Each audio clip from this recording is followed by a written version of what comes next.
All right. And a new marker added. Did this not update properly? There we go.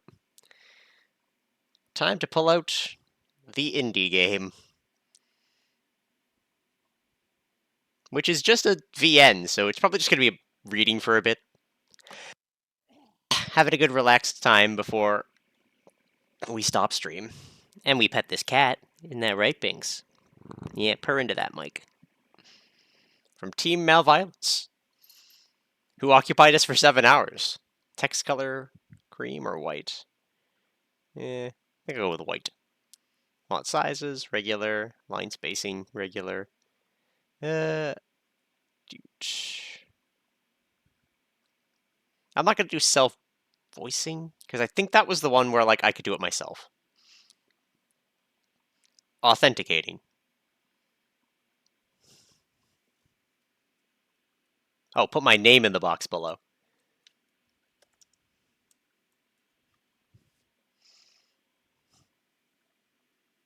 There we go. Authentication approved. Loading records.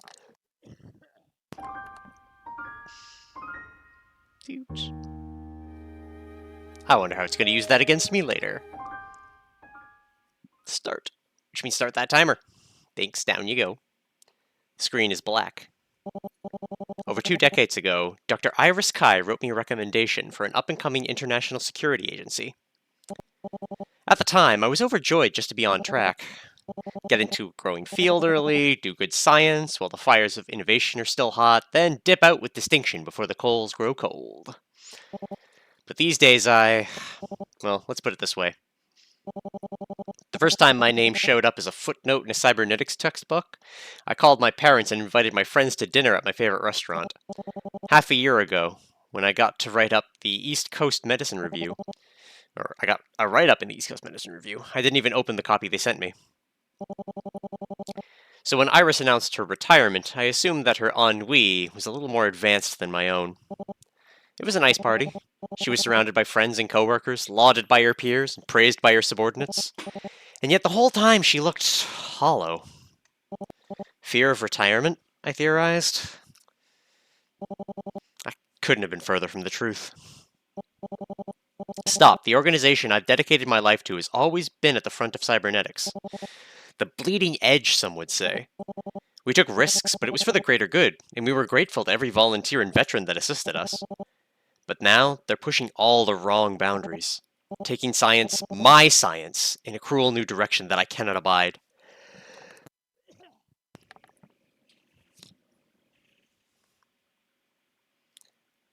Daedra's hands are shown on a wood desk with photos, pamphlets, files, and notes on the YTDI, because the fruits of my research are being used to experiment on children. I can't fathom how Stop got so far out of hand. But I can find out. I'm not powerless, and the architects behind these new programs aren't fools. If I can present a proper case against this, show them the pain hidden between the numbers and the suffering they're whitewashing over in pursuit of percentage points, I can hope that things can still be made right. But that hope is dwindling. I thought I granted peace to the world with my research. Screen goes black. Maybe all I did was breathe in new Nero. Spicy. Conversation to Daedra's shown on Daedra's phone. Sorry for mentioning you at this hour. Couldn't sleep. Having second thoughts? No. My transfer's already been approved. Next Monday, I'm entertaining the Youth Training and Development Initiative as a supervisor, but... Iris, you've worked with Stop longer than I have. Can you tell me anything else about the YTDI?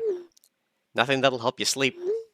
Well, that's reassuring. I still can't believe this is happening. Stop's full of scientists, not good scientists follow the science wherever it leads, right? And I recall a brilliant researcher concluding years ago that the younger the patient, the better the cybernetic sync rate. That research was intended for stop agents, volunteers, heroes if you prefer, not anyone under 18. Well, the higher-ups would beg to differ. They'll tell you that they're providing these trainees with an education and a guaranteed future. Worth an eye or an ear, right? I don't want this to be my legacy, Iris.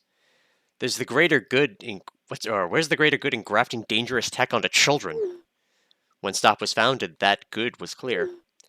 Back when the world was in turmoil and cybernetics were getting slapped onto terrorists and madmen in vet clinics and garages. Stop put an end to that. We put an end to that. And then we kept going, so it wouldn't happen again. Like I said, not the best topic of conversation if you're looking to put your mind at ease. But do try to get some rest anyway, Deidre. From the sounds of it, you have a long week ahead of you. I'll do my best. Phone's put away.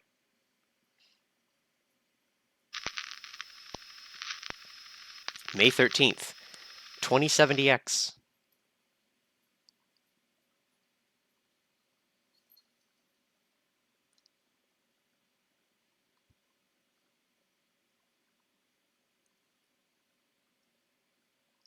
The interior of the YTD is slowly shown. It's a modern white building with a frosted glass ceiling covered in a diagonal lattice.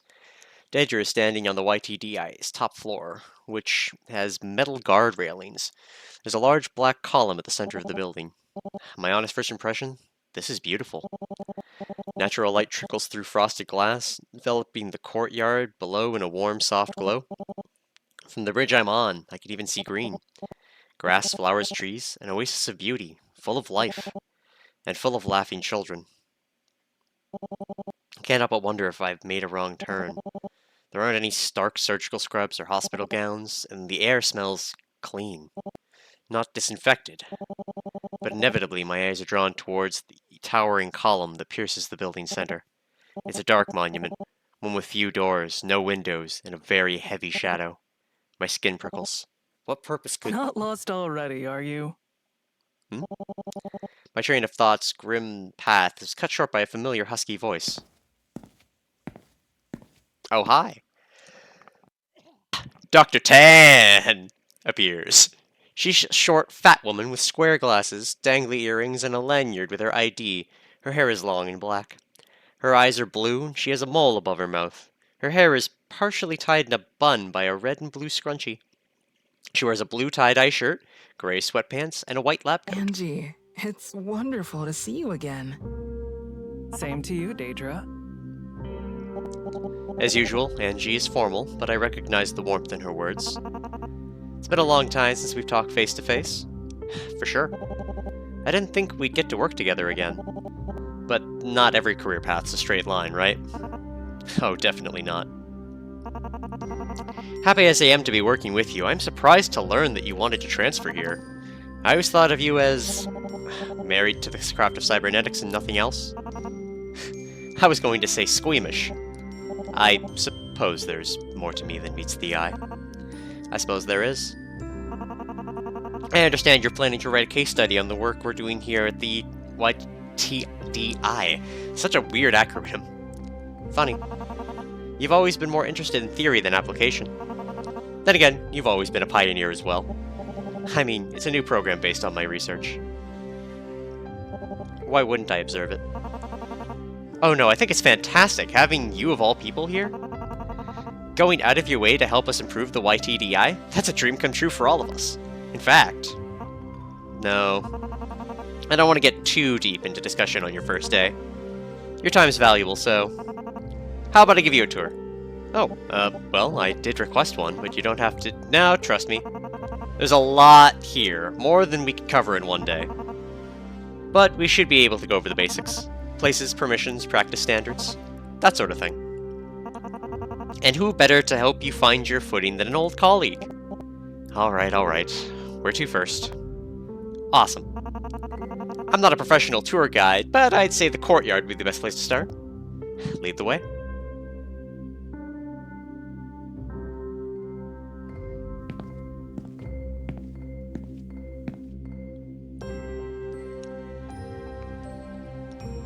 The scene fades to black before the rest of the YTDI is shown. Daedra and Dr. Tan are making their way down to the YTDI. So that's why there's so much greenery? Of course. We want our trainees to be as healthy as possible, both physically and mentally. And while it might be hard to see the benefits on an MRI, being around trees and plants really does do wonders for the brain. For instance, several observational studies... No, Angie, I believe you. Actually, I think I feel it myself. We install it for the trainees' sake, but if it helps the staff stay sane as well, that's a nice bonus. That reminds me, you should see the classrooms too.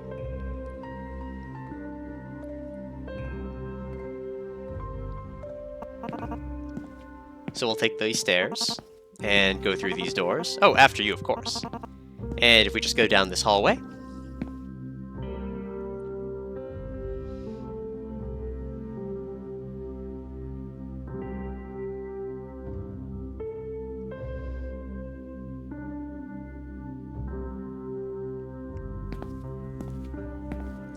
Daedra and Dr. Tan arrive in the classroom hallway.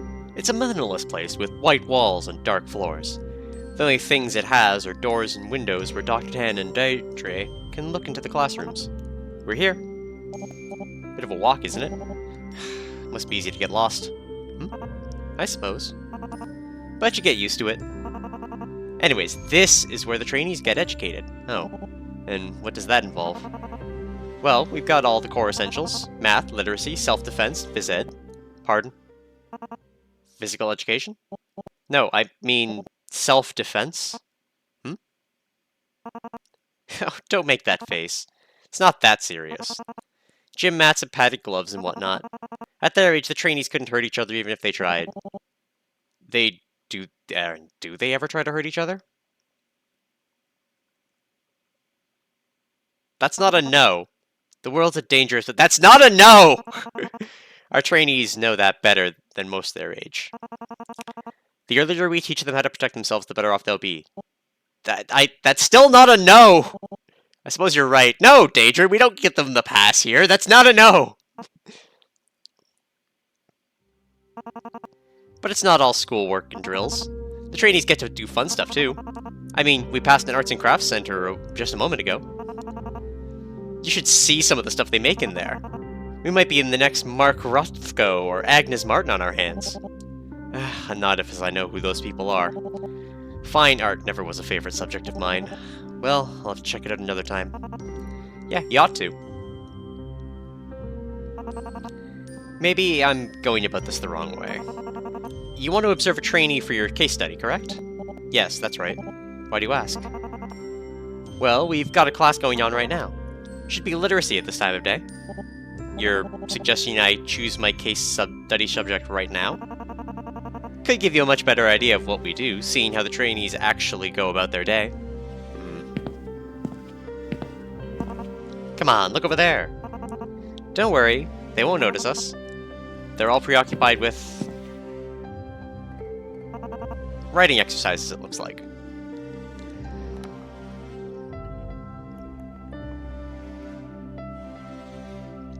Daedra and Dr. Tan look up the classroom through the corridor window. Like the corridor, it's also minimalist. There are several silver chairs and desks lined up. Each desk has a paper and pencil. At the front of the classroom, there's a whiteboard, a dark wooden desk, and a blue chair sit in front of it. Next to the desk, there's a white shelf with cupboards, boxes, and textbooks. This is a classroom? I've been in medical libraries with more noise. Well behaved, aren't they? You can thank the core curriculum designers for that. Our trainees are showing a 34% increase in memory retention compared to the same age control group, short and long term. That's very impressive, isn't it? The bell could ring right now and they'd still be glued to their work. If this were any other education program, they'd all be fiddling with their fine liners, glaring at the clock, doodling in their margins. Like that child over there.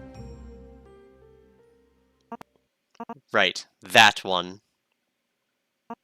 He's a bit of an outlier, statistically. Really? But I thought your curriculum was... Well, it's not 100% effective. Sometimes you'll get stragglers. But we don't leave them behind. All they need is a little extra motivation. There, the teacher's already taken notice. He's taking him to the front of the classroom.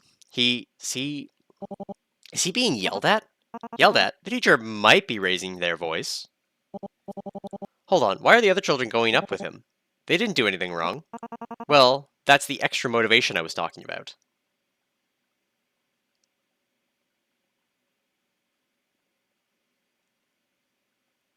Children in the classroom are shown lining up in front of the whiteboard.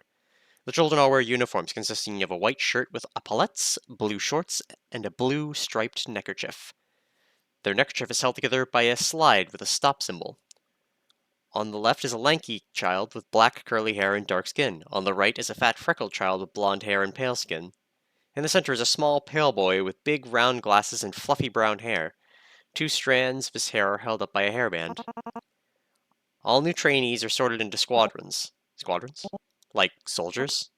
Like birds, I'd say. They're close-knit. We expect each squadron to fly at roughly the same pace, so if one member underperforms, the entire group is made aware of it. I know it all looks like a little unflexible, but they're better off learning these rules early. I'm not sure that... Oh, hello. I know that smile. Boy in the center turns to Daedra and smiles at her.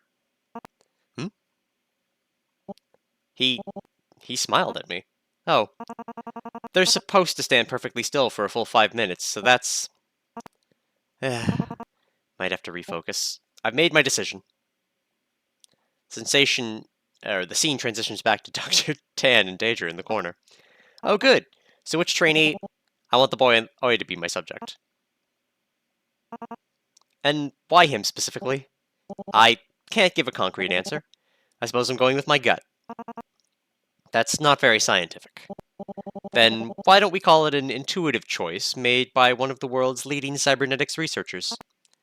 Right. But as I said, that particular trainee is something of a statistical outlier. Then taking a closer look at him should help us correct any inefficiencies in the program, no? I suppose I can't argue with that. Scene fades to black.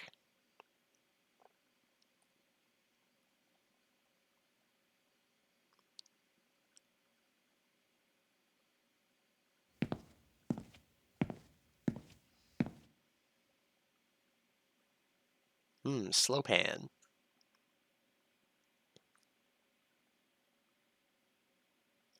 Daedra and Dr. Tan arrive at Pavel's dorm. His dorm is visible to them from the outside, separated only by a large glass window.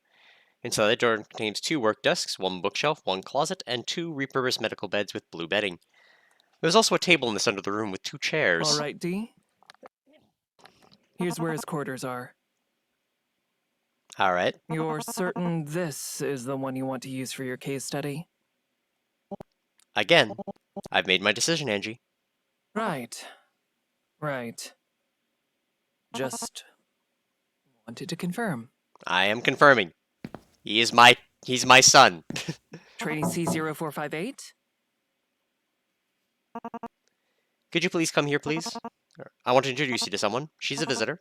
One just for you. A visitor? Oh my god, he's got a tiny, cracky voice. Try to be quick, though. She's a very busy lady with a lot to get done today.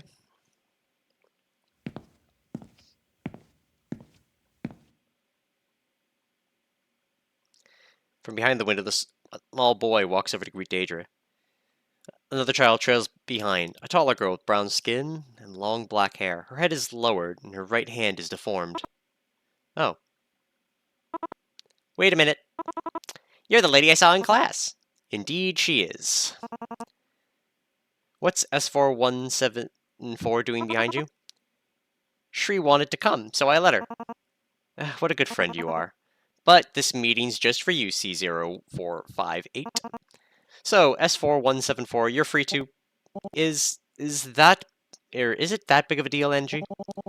I don't think there's any harm in... Roommate! Right. Then why don't you introduce yourself to the lady? Well, allow me... Please try to keep it short. We only have so much time. But come on, I got a timer on. He can waste it. Nice to meet ya. I'm Pavel. Hello, Pavel. Though most of the people here only call me CO458. A serial number? Standard procedure. It's how we keep data collection unbiased. Plus, the first class had like 3 Emmas and 4 Quins, so... Right. What about you, lady? What's your name? Well, Angie, how should I respond? I've never worked with children before. You can give him your name, no big deal. The trainees like to call me Dr. Angie. Got it. Then you can call me Dr. Daedra, if you want. Dr. Daedra? Dr. Daedra. Dr. Daedra. Hehe.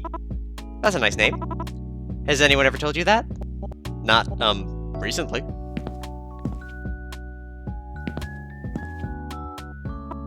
Oh. Do you want to introduce yourself too? Well, the floor's all yours. Hello. I'm, Sharia. Hey, Sharia. You got this, Shri.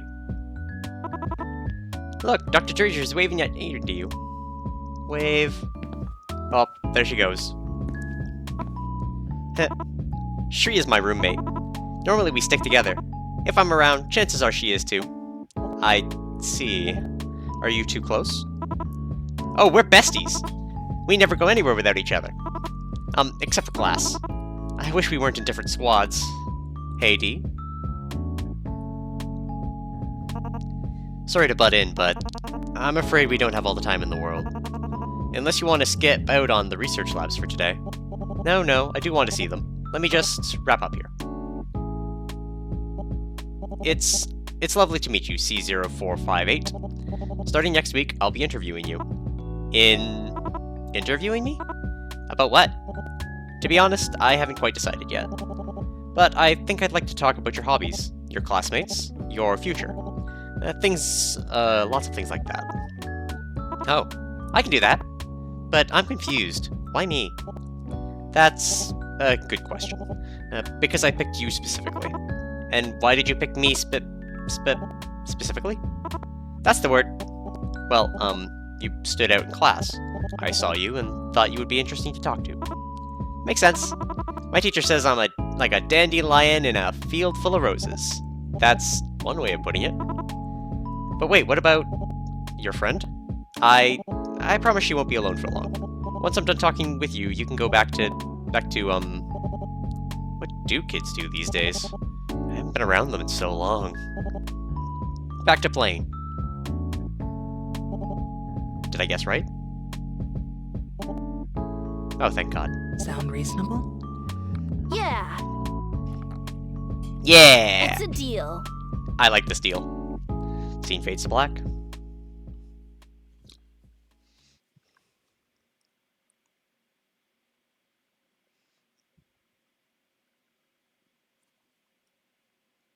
think the first major thing I need to do in the new year is new glasses.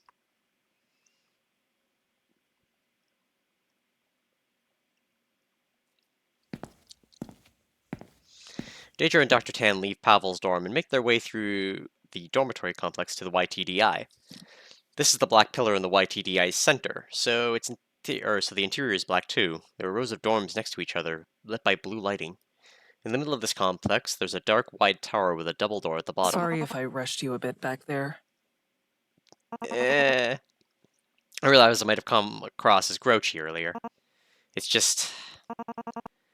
We've all been working a lot of hours lately. It wears on you, you know? Oh, no, Angie, it's just fine.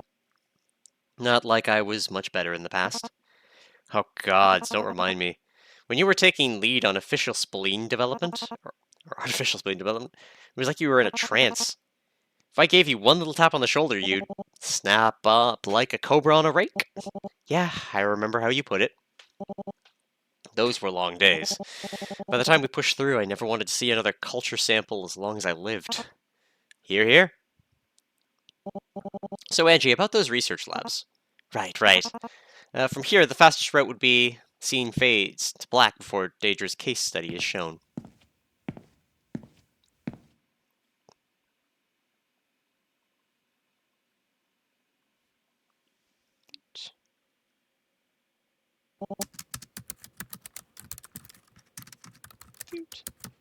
Case study report. May 5th, or January, February, March, April, May 13th. I'm Canadian, so this is backwards for me. The year should be over here. Initial supervisory report. Though it has been advertised as a youth education program, it is now my understanding that the purpose of the Youth Training and Development Initiative, YTDI, is to prepare its trainees for cybernetic enhancement and eventually employment within STOP. While it is known that biotech synchronization rates are inversely correlated to age, the side effects on individuals below the age of 18 are not fully understood at this time and may be more severe than they would be on an adult-minded body. Furthermore, I have ethical concerns about the purpose of the program and how its participants are selected. As supervisor, it is my intent to observe the YTDI's operations and ensure that the health and well-being of the trainees are being properly upheld. As part of my duties, I intend on engaging in a focused case study of trainee C0458 to observe his development under the YTDI curriculum. For compliance purposes, our one-on-one conversations will be recorded. Dr. Deidre Destrange.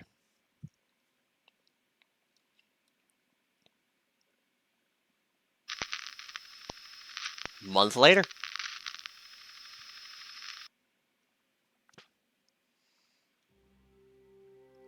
Using my mouse to explore Deidre's desk, my cursor changes to a magnifying glass, I can interact with something. What will I learn about Deidre Destrange? I don't wanna. Fine. Intro to Dr. Deidre's report. Once Deidre's case study is finished, she'll send these documents to STOP's higher-ups.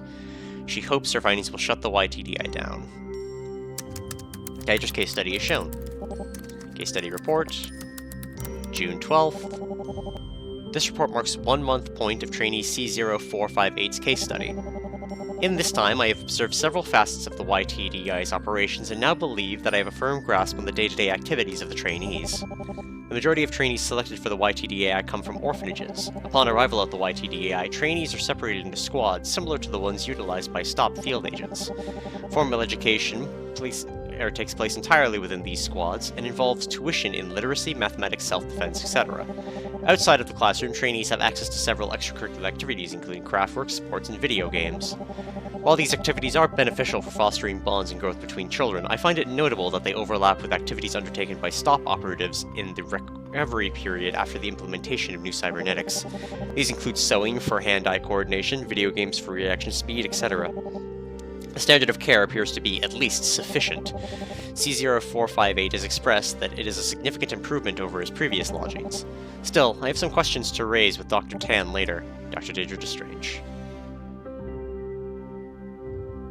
Oh, come on, I want to read Roachman! You can't just give me Roachman! Alright, I'm guessing that we're still tutorializing. Intro, Deidre's diary. Like many academics, Deidre has thoughts about herself and the world around her. This is where she writes them. Deidre's diary is shown. June 6th. Part of me just wants my thoughts to blow with the wind. Putting them on paper will have to do for now. Besides, all the blue light was making my eyes ache. The scene fades to black, and then a flashback to the YTDI dorm complex is shown. The trainees are all orphans. I'm not surprised, but I am surprised that the YTDI isn't much different from a standard boarding school, militaristic dressing aside. Compared to how STOP's first few batches of field agents were housed, the accommodations here are downright luxurious. Still, that's comparing volunteer soldiers to abandoned children. A strange analogy, to put it mildly, and for some reason, the trainees' meals consist of lab script, and only lab script. Why? Sure that lab script contains all the nutrients they need to grow healthy and strong, but it's intended for typical in vivo test subjects. I've seen the size of the budgets that STOP works with. They can definitely afford to feed these children real food. Like pancakes. Flashback to the YTDI building is shown. At least the education is world-class. Clearly STOP's spending was put to good use there. One time, Angie took me to a literacy lesson. Out of the blue, she asked a trainee to recite part of King Lear, and the girl belted it out like it was on a switch.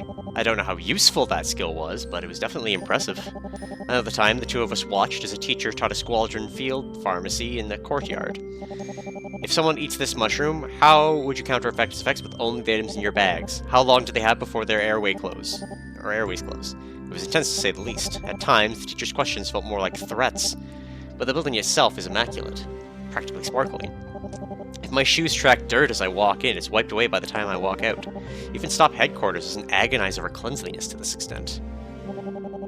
I just wish they showed that much care for the trainees themselves, like that boy, C0458. For formal reasons, I can't mention it in private or recording sessions, but I know his name is Pavel. Was taking his name necessary?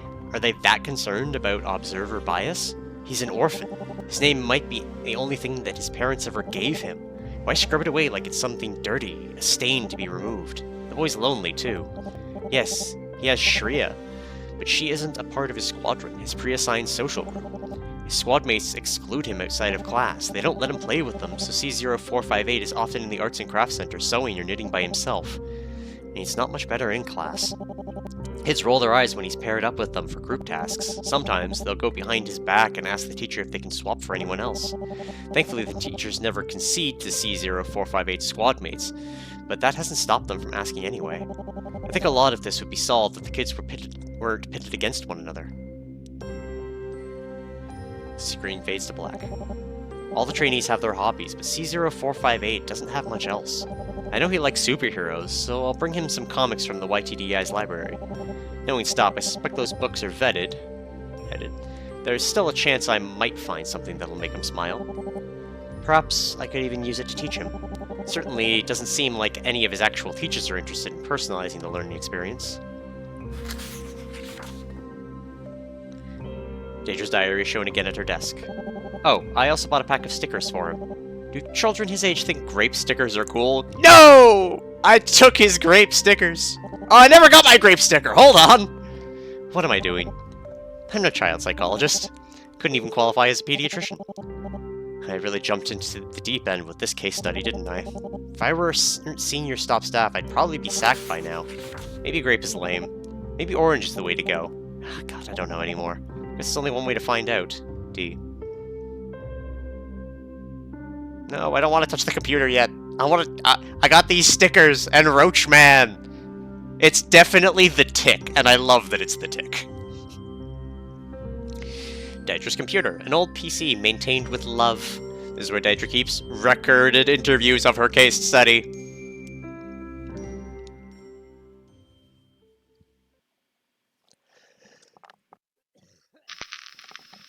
Interview with C0458. June 12th. Oi, love. Look how happy he is. On the computer scene, Daedra and Pavel are in Pavel's dorm room.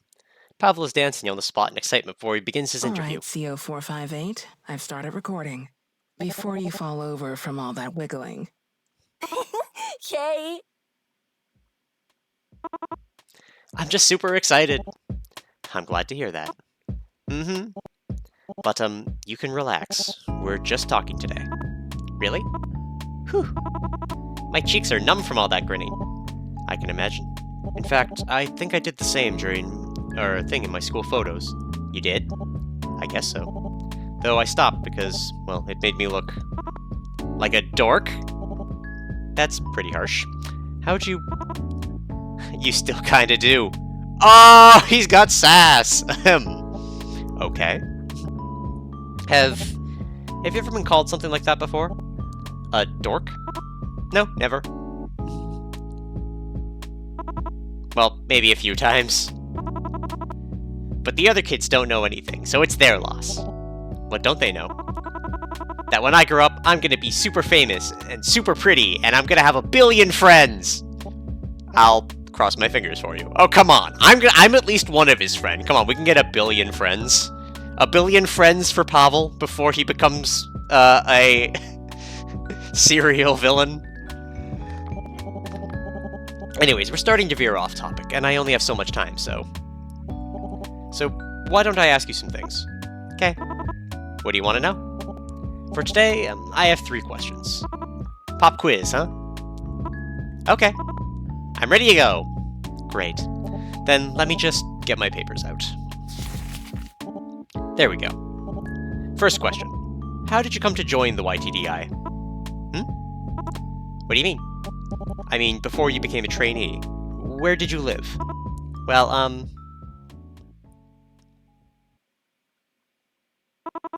I lived in an orphanage. Oh. And what was that like? I don't remember much, but it was pretty lonely. There weren't many others there. No, there was a whole bunch of us. But we shared rooms and beds and the adults' attention. So you weren't treated as an individual. Yeah, I wasn't. A lot of us ran around. It was pretty noisy, but I was always bored. When it wasn't mealtime, school time, or chore time, I was stuck in the common room with most of the others. And because we had to share so much, we fought all the time. Really? Yeah. Like one time, I wanted to play with the Scrabble board, but another girl said I couldn't have it, because all I did was trace the board's grid with my fingers. So I said to her, "Nuh-uh, that's how you play Scrabble." And then she said, "You're always doing stuff wrong." And then I made a face at her. And then she pulled my hair. And then, I'm assuming you both got into trouble. Aww. Yeah. I scratched her and she started crying, so I got punished. I found the rulebook later. She was right. I was playing the game wrong. I said sorry, but the way I played was fun too. Interesting. How were you picked for the YTDI? You seem different from the other trainees, at least compared to the others in your squadron. I don't know. One day these people in white clothes came to the orphanage. They didn't want to play or talk or anything.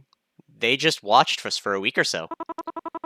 Then this loud person told me and a bunch of other kids that we had to fight, I mean, a bright future ahead of us. And then they brought us here. You must have come from a world away, huh? I don't think so. I fell asleep on the bus because I couldn't sleep the night before. But when we got there, it wasn't even lunchtime. I see. Let's move on to the next question. Are you getting along with your squadron? We're all supposed to get along with our squadron. I guess that lines up with what Angie told me. But, it's okay. You can be honest with me. Okay. Most of my squad mates are boring apple polishers.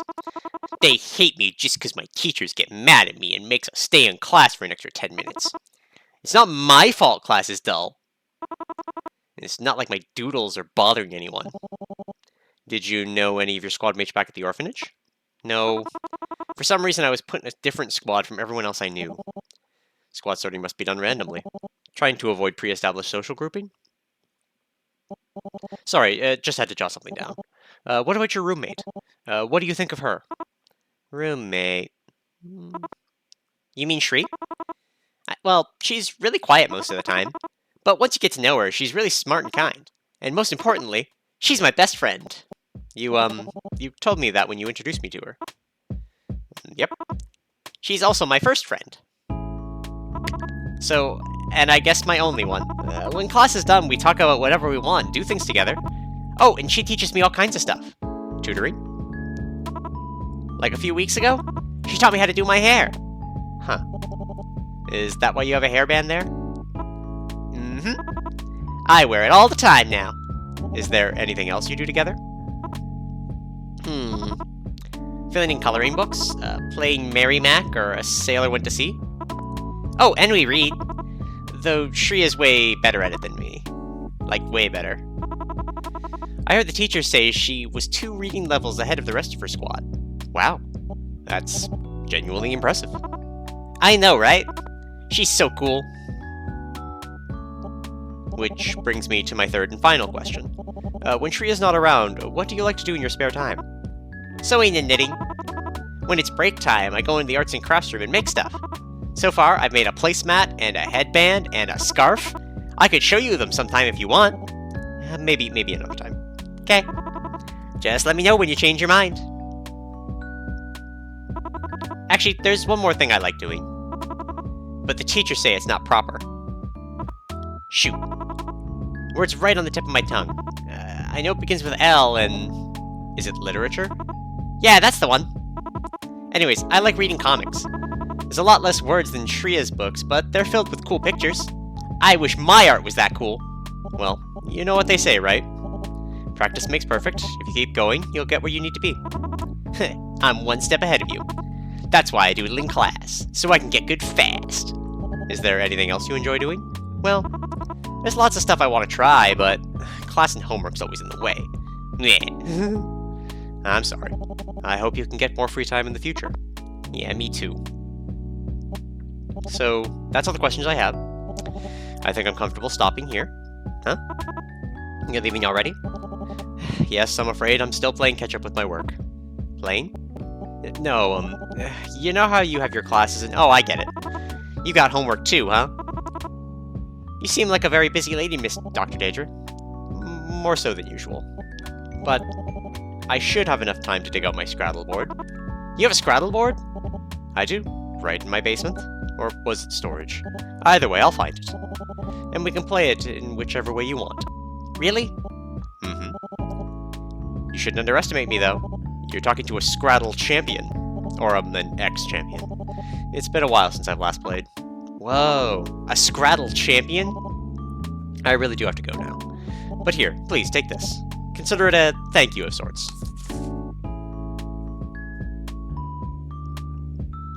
Did you give Pablo a grape-shaped sticker? What? What's this? It's a special kind of sticker. If you scratch it... Whoa! It smells like grapes! Yeah, it sure does. Is it cool? Thank you, Dr. Daedra. Oh, and thank you for talking with me. I'll see you next week.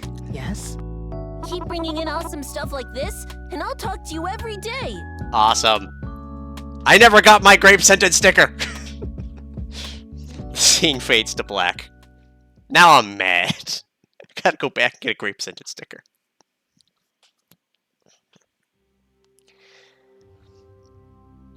Phone. So I guess I can look back at anything? Reread case study? Okay, it's reread. Daedra's phone. Sometimes Daedra needs Iris to lend her an ear. As Daedra's former supervisor, what advice can Iris give her? Other than terrible advice. Conversation from Daedra's on Daedra's phone. Craft Center was nice. I mean, that's gotta be a good sign, right? A good sign and a good thing are different matters. Come on, help me out here. Help isn't what you're texting me for, is it? Besides, I'm a lot more concerned about the militaristic conditions you reported. That can change. Yet every time you critique some part of YTDI, Dr. Tan seems to resist. Angie's always been pretty rigid. She's not a bad person, just very by the books. Dr. Tan is an associate director. She's been around for so long that she writes the books. No one's forcing her to stay where she is. I could have easily been in her shoes, Iris. Not with her scruples. I never worked directly with Tan, but I know her reputation. She's got a savior complex. That's dangerous. What? She just wants to help people. I'm sure she believes that, but she works in cybernetics. And when you're holding a hammer, everything looks like a nail. You haven't seen her with the trainees. Every time we pass by a group of them, she smiles and waves, asks how they're doing. And they give her the biggest, sweetest smiles back. They don't do that to any of the other researchers. Daedra. She's my friend, Iris. You're one of the brightest people I know. Maybe the best of your generation. So why are you looking away from the truth? You've seen the lab script, the classrooms, the panopticon. You don't owe Tan your trust. Or anyone at Stop for that matter. You've given their stamp of approval. They've given their stamp of approval for all of this, and it smells rotten. We can heal that rot, if you say so. I just want to have faith in the colleagues and friends I've worked with for years. We made the world the safest it's been in decades, so I'm positive things will get better, Angie included. Even a genius can't change the mind of someone who's not listening. That's why the case study needs to go on. I will make them all listen. Right. Anything else you wanted to discuss? You know that trainee I chose to work with for my case study? C0458? I brought him a great scented sticker the other day. He loved it. Well then, I take back what I said. Sounds like it's all rosy over there. Phone is put away.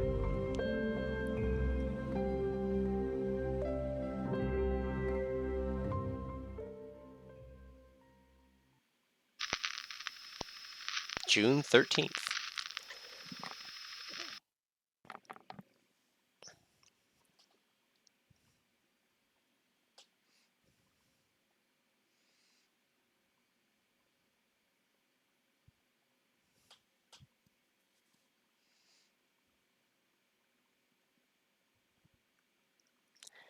The interior of the YTDI is shown. It's evening, so the building is tinted orange. Once again, Daedra's standing on the YTDI's top floor. From the bridge, I gaze below at the courtyard. As the sun begins to set, the beams softly tint the YTDI's walls and floors pale orange. It's comforting. Even the back of the pillar in the center of the room looks warmer than usual. Warm. I never thought I'd see the YTDI that way. It's worlds apart from my first impression of it 1 month ago. 30 days of observing classes, conducting interviews, and writing notes, and they felt like seconds. I wonder if it's my age. The older I've grown, the quicker time passes. Summer, fall, winter, spring. All of it's passing by when I... Musing over my impending mortality won't get me anywhere.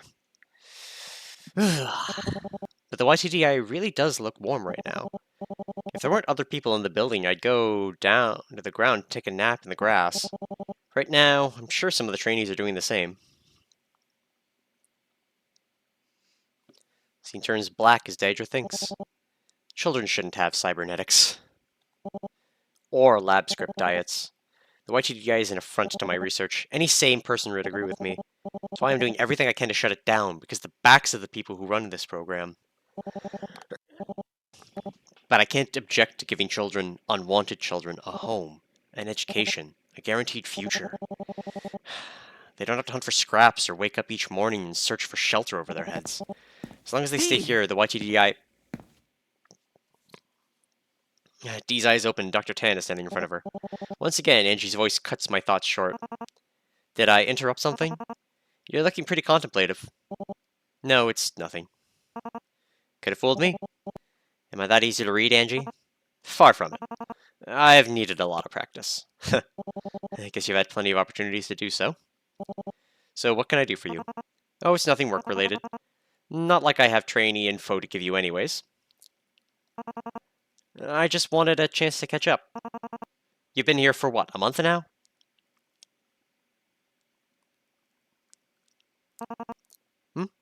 Would you look at that? 1 month exactly. Lucky guess. You want to take a stroll? They say walking and talking gets the blood flowing. Talking gets the blood flowing? More than standing here doing nothing. Come on. Got a lot to catch up on, don't we?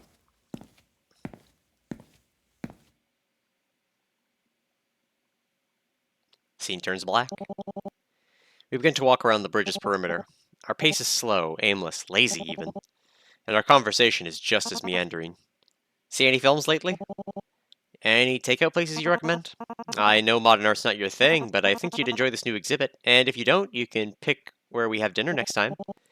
As we chat, my whole body relaxes. It was like this in the beginning. Waiting outside of Stop's headquarters, excited to take Angie out for our pre-weekend burgers and milkshakes.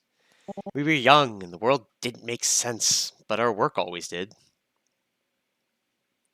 Hey, D. D?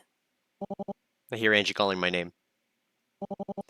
My mind snaps back into focus. Angie in the top floor of the YTE are shown again. Is something wrong?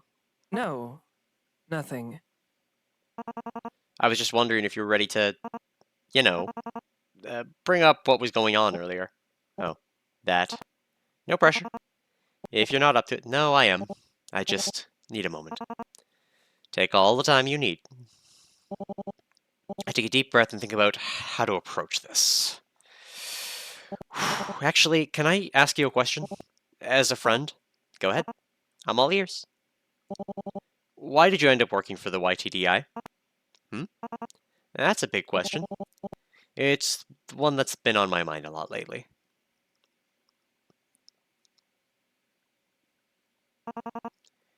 You saw the classified file, yeah? Pardon me?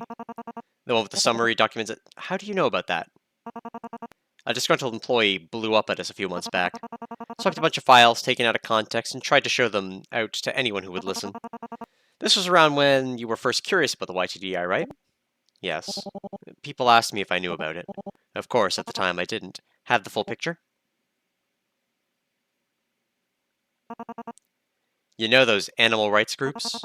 The ones with the ridiculous PR teams? I know particular ones with bad PR teams. They demonize undergrads for dissecting rats. Blast the web with oversaturated, gory photos, sensationalized blog posts, social media campaigns. Yep. Yep, I do. The works.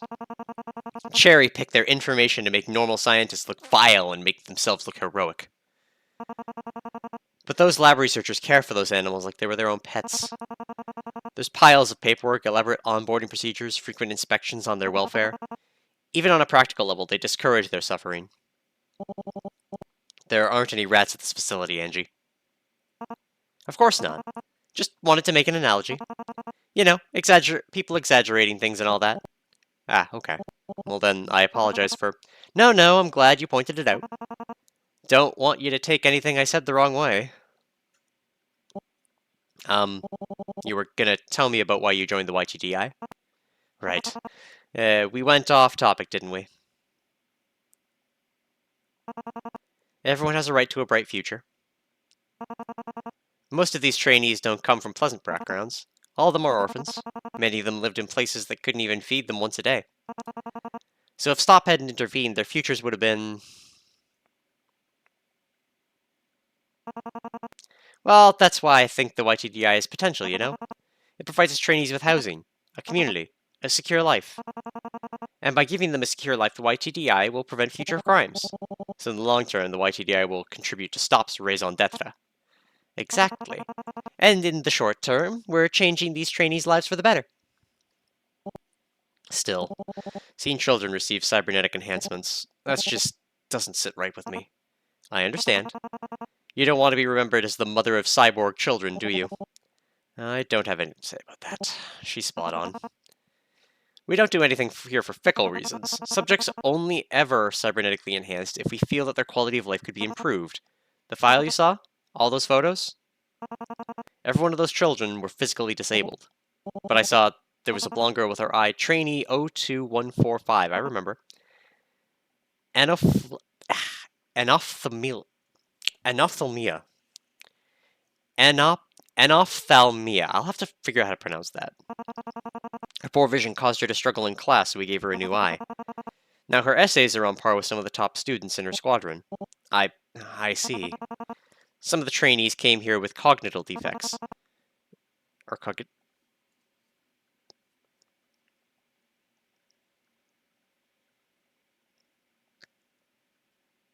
That should be cognital, right? Others with injuries from horrible accidents. We've only ever used cybernetics to level the playing field between them and their able classmates. Wow, how ableist of you. My shoulders feel lighter. My brow unfurrows. I'm relieved to hear that. And I'm relieved to know that my legacy hasn't been completely tarnished.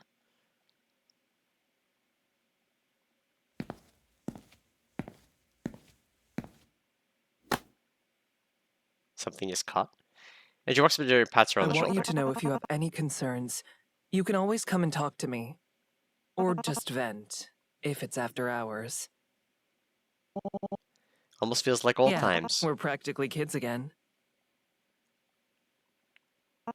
Hey, wanna come to the arts and crafts room? Wait, isn't it for trainees? So? Most of them are in their rooms right now. Even if that's true... D! I'm not expecting the next Cloud Gate or something. It's just to decompress. Fine, I'll come. Yes!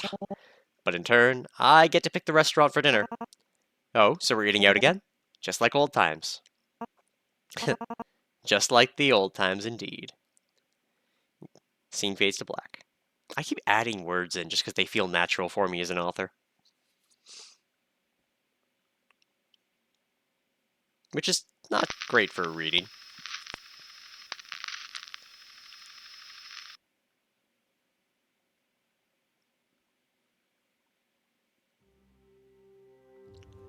Take my next moment at this to...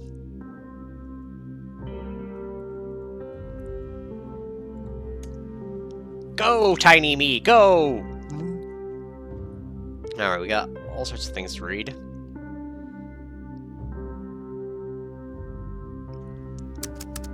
Deidre's case study is shown. Case study report. We're in August 4th. Working the conversation with C0458 have continued. Contrary to what I witnessed while observing his classroom, C0458 has been inquisitive and willing to cooperate with my study in our one-on-one interactions. It is my firm belief that C0458's intelligence is not below the norm, rather the teaching methods used by the YTDI are insufficient to engage him. That his instructors have labeled what his instructors have labeled as acting out appears to instead be merely an expression of boredom. Considering the number of children the YTDI has under its roof, I do not believe that C0458 is the only trainee having difficulty with their assignments. I have noted that his squad instructors rarely encourage creative solutions to exercises and instead prefer completion of tasks to a set rubric. Standards-based teaching methods often produce results that look good on a spreadsheet, but they rarely result in significant information retention or well-developed critical thinking skills. On top of this, children with learning disorders are often left behind. What worries me is that C0458's antics often result in his entire class being punished for his actions.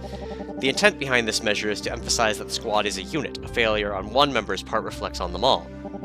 Perhaps this is successful in other squads, but in C0458's case, all they seem to have managed to do is other him from his peers.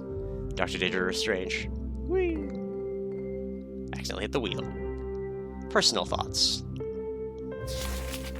Dangerous Diary is shown. August 12th. I wasn't prepared for the number of trainees who were happy to be at the YTDI. The number of trainees who were overjoyed just because they had clean clothes and sheets.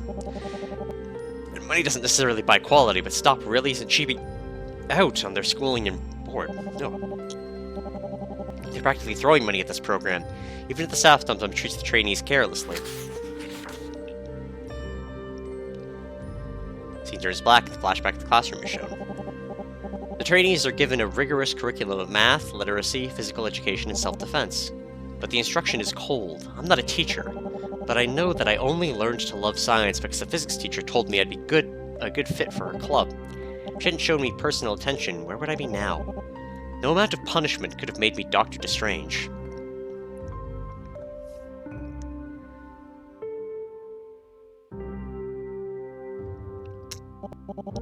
Alright, one time, I watched C0458 and his squadron line up to receive the results of their grammar quiz. It wasn't hard for me to guess how well each trainee did. Some shied away from their squad mates, others threw their heads back in relief. But when C0458 arrived at the front of the line, Pavel appears. He looks angry. What? I have to do another makeup quiz? But I studied really hard this time. Not hard enough, I'm afraid. The quiz will start at the time I wrote. See you then. No, no, no! That's gonna get in the way of my crafting time. Why can't it be... There's no point in throwing a tantrum. You're going to take the makeup quiz at the time I set, whether you like it or not. Now go! It's rude to hold up the rest of your squadron. Again?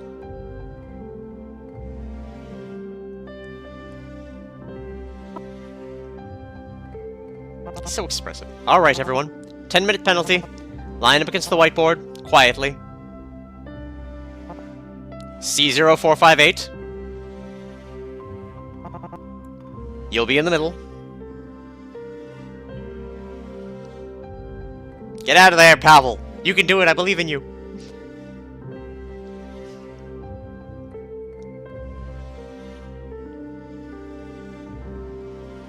Pavel reluctantly lines up with the other children in his squadron. He looks upset. As C0458 dragged his feet in front of the classroom, I watched the other trainees. Some of them rolled their eyes at him. Others gave him a bitter glare. Given the way the teachers pitted the trainees against C0458, I wasn't surprised they disliked him. To them, he was a dead weight to their squadron. An underperforming troublemaker. And to me, he was... Seeing no one help him left an indescribable emptiness in my chest. The screen goes black. Children like him aren't dumb. If you treat them this way, they'll learn that their performance determines their worth as a person. I've known college students who found that level of responsibility overwhelming, but these trainees are elementary schoolers. They need coaching to get things through them. Frankly, I'm surprised there aren't more stragglers. Flashback to the YTDI building is shown. I acknowledge the YTDI is a new program, and SOP isn't an educational organization. Growing pains are par for the course. Dr. Tan is shown. I acknowledge... Angie's been listening to my criticisms. She's not stonewalling me, but she's defensive and practiced at it. She's always ready to fire off statistic in response. Half of the trainees here were illiterate before they came here. Now, 98% are performing above metrics. Meanwhile, when I ask about my own suggestions for the YTDI, she claims they're in the queue to be heard. That there's a long chain of commands to go through. She is listening to me. Except when it comes to the use of cybernetics. Angie says they're helping disabled trainees, but she brushes off their side effects as easily as if we were discussing fringe theories in the classroom. And whenever she does, I can't help but wonder, how are those trainees coping with technology grafted to their bodies? Did they ask for these enhancements? Do I want my research to be associated with these procedures? Well, I'll try to be patient with Angie for now. Convincing people takes time. Besides, the YTD has other problems. The scene goes black.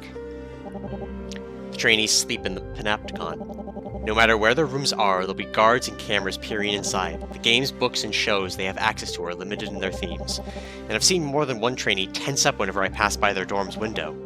I'm sure the staff are miserable too. The guards eat their meals while they're on duty. The teachers' curriculums are stringent. And it's a wonder the researchers can see their screens when they're blatantly ignoring what's in front of them.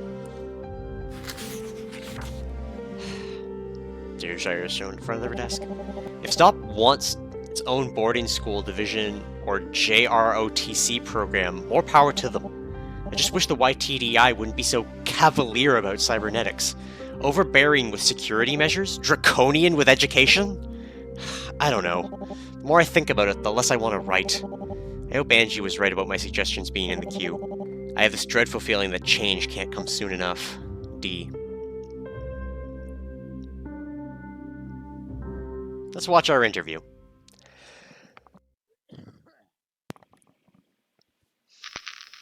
Interview with C0458. August 13th. Even though it was August 8th instead of our other notes, month, time, things. On my computer screen, Provel is close up to Daedra's camera. Daedra has just realized she forgot to turn the turn the camera on during her interview with Pavel. Oh, the video camera wasn't on. Oopsie.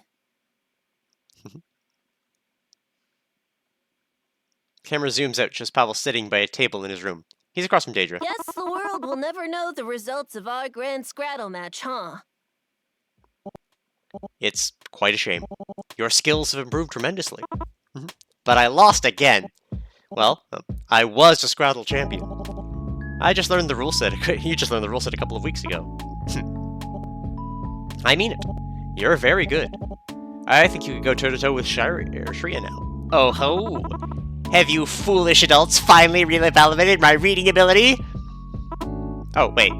I don't think Shreya knows how to play Scrabble. Could she teach her? From what you told me, I think she does also make a wonderful player. Maybe. It's just, I don't know if I'll have time, you know? What do you mean?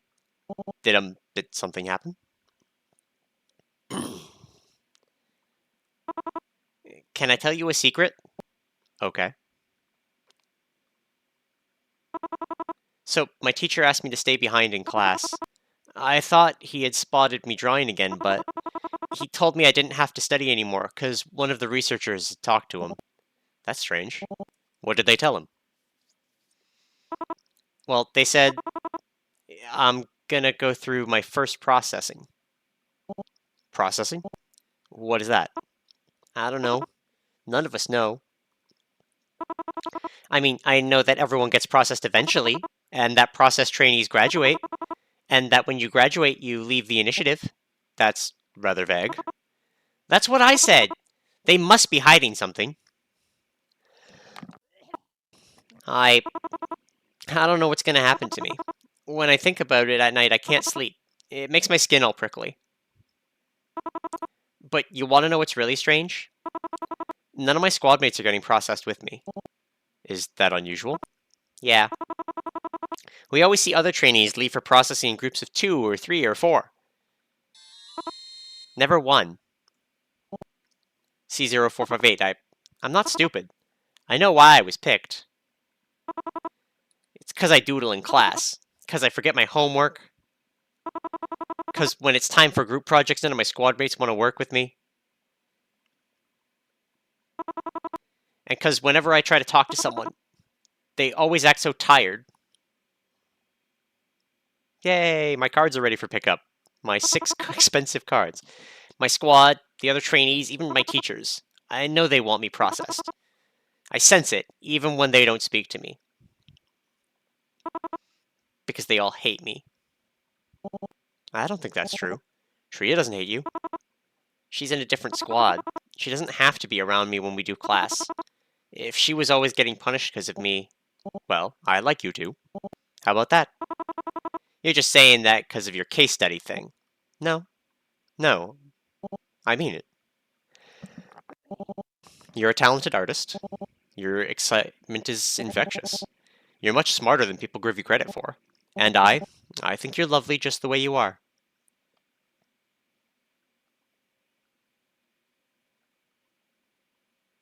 Aw, got a little smile out of him. Can I ask you something? Go right ahead.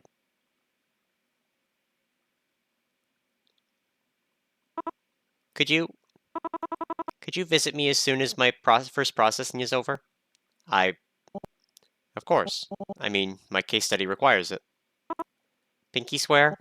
Pinky swear. And if you break your promise?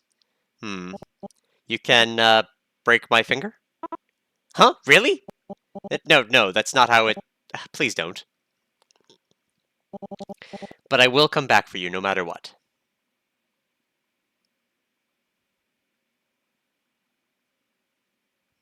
I promise. Scene fades to black. We're getting closer to terrorism! Alright, I think that leaves the phone. Yeah, nothing else. Got a little charm. Conversation between Daedra and Iris is shown on Daedra's phone. Daedra, did you censor anything from your talks with Tan? From what I can read, she's far from honest. Angie isn't some zealot. She's a brilliant scientist and a dear friend. I just need a little more time to get her on my side. It's been 3 months. When I said she was rigid, I wasn't kidding. But, you know, talking to her made me think. If we rebuilt the YTDI from the inside out, it could be a net positive for children everywhere. 4 months ago, you were afraid the YTDI would leave you with a foul legacy. That your research on cybernetic sync rates would make you the mother of cyborg children. Now you want to rebuild the YTDI? If they got rid of the cybernetics, I'm confident that STOP could turn the YTDI into a competent institution. Competent institutions don't feed kids lab script. I'm not going to burn everything down for a better future. It's not incompatible with what you want, Iris. Think, Daedra. STOP is a security organization, not a charity. They offer peace of mind for sale. They'd do anything to keep world leaders lining their pockets. Why else would they enhance children except for their own benefit? They only give cybernetics to physically disabled trainees. I doubt those trainees asked for them. This argument is unproductive, Iris. Look, let's say the YTDI was shut down tomorrow, like you clearly want it to be. Where would all the trainees go? Who else would have the resources and the will to take them all in? STOP didn't make the YTDI with kind intentions. I can tell you that much. Don't be so conspiratorial. Don't be so blind. Your research built the foundations for this program. I know. Then speak up. Phone is put away.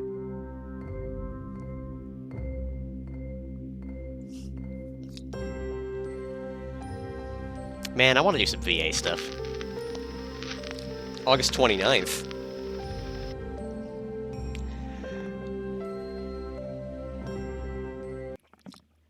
Oh? We just jumped ahead again. Daedra's case study is shown. Case report. August 14th. Focused study of C045 is on hold while the subject undergoes processing. Observation of C0458's former squad have continued in the meantime with little to report. Without C0458's presence, classroom time is quiet and proceeds evenly. Conduct short interviews with trainees in his cohort. Anxiety and future graduation is high. Currently seeking clearance to visit C0458 in recovery. Will update after I have an opportunity to do so. Dr. Strange. Computer's off. So nothing there. Daedra's diary is shown. August 20th. Where could C05 or 58 have gone? The security board told me that it would be at least another week before he'd return. Of course, they didn't mention anything about the processing.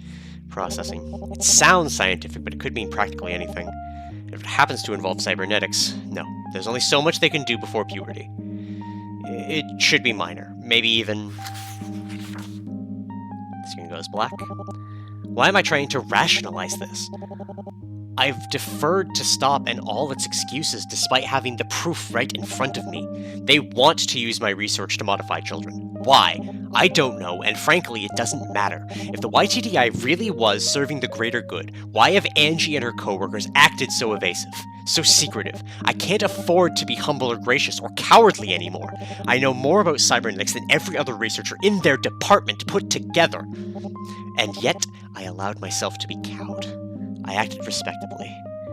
I never caused a scene, because I cared much more about appeasing Stop than doing the right thing. I can't look away anymore, so they shouldn't be able to either. I'll finish my reports, thrust it in their faces, make them see what they've wrought. I'll be diplomatic, even if it means biting my tongue. And I'll write this. All cybernetics have limitations. If C0458 is being modified, the most they can do is enhance his optic nerves.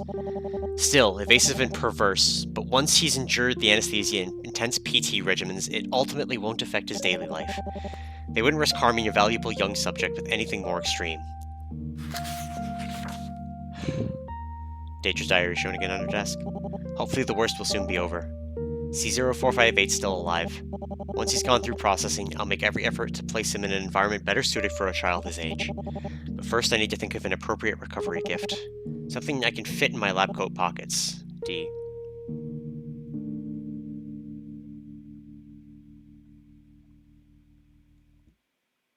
There's no interview. Disc, maybe?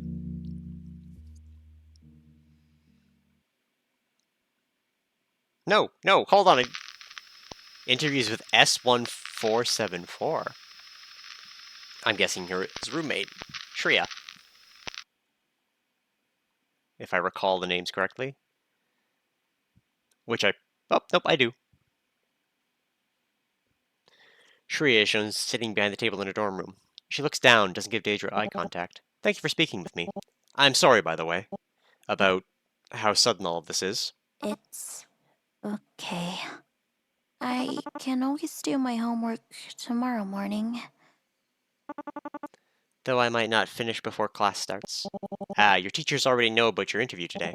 They agreed to give you an extension. I didn't know they gave extensions. They've never given them before? No.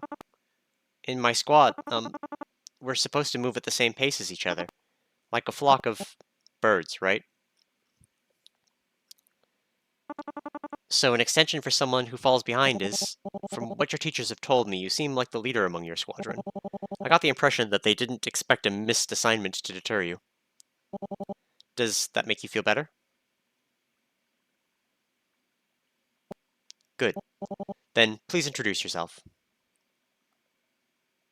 My name is Trainee S4-174. You told me your name the first time we met. Why not now? I didn't want C0-458 to feel alone. I see. What was your life like before you joined the YTDI? You don't have to talk about anything that makes you uncomfortable. It was very far away from here. I see. Thank you. I'll move on. Question 2.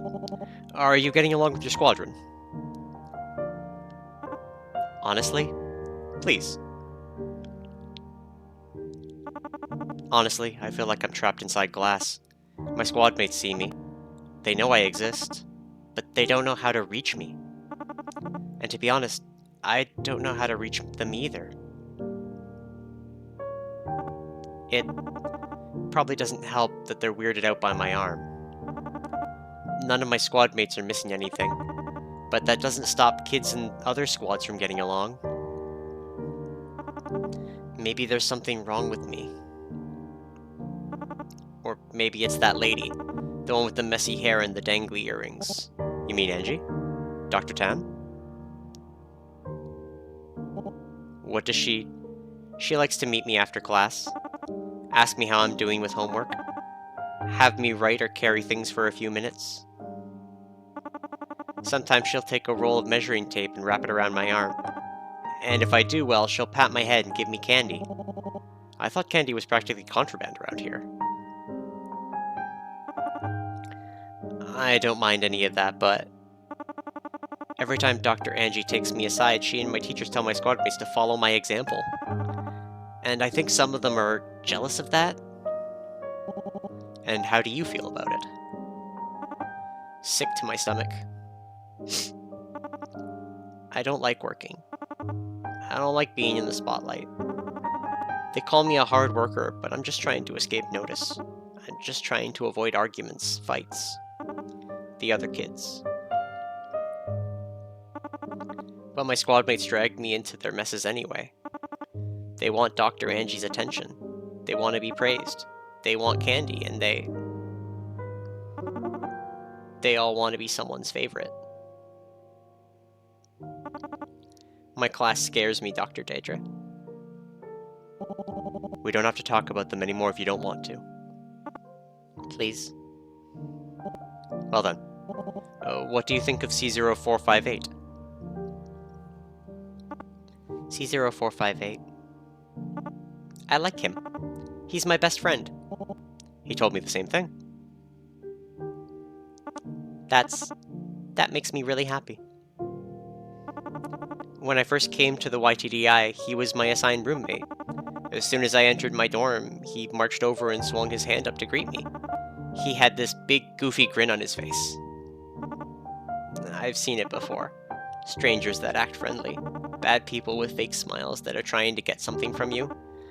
I didn't know what he wanted from me. So for the first few weeks, I tried to avoid him as much as possible. Finding a quiet corner of the library. Hiding in a bush in the middle of the courtyard. I thought he'd get tired of it after a couple of days, but somehow he'd always find me anyway. One day, I couldn't stand it anymore. So I just asked him, "Why do you keep bugging me?" And you know what he told me?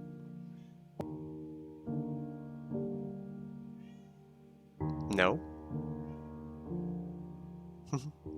You look lonely. Aww. I want to be your friend. He wasn't hiding anything. Of course he wasn't. He's a good boy who wouldn't murder me multiple times at all. He didn't want anything from me. Hey, hello, Binks. You want cuddles? Somehow, I could just tell he was sincere. And that's how you two became close? Aw, you're a purry boy. After that, I stuck with C0458 whenever I could, playing games with him, writing stories together. Sometimes we'd just sit in silence and read books from the library. I owe a lot to C0458. Because of him, my dorm's the one place I don't feel like I'm walking on eggshells. But... is something wrong? The camera?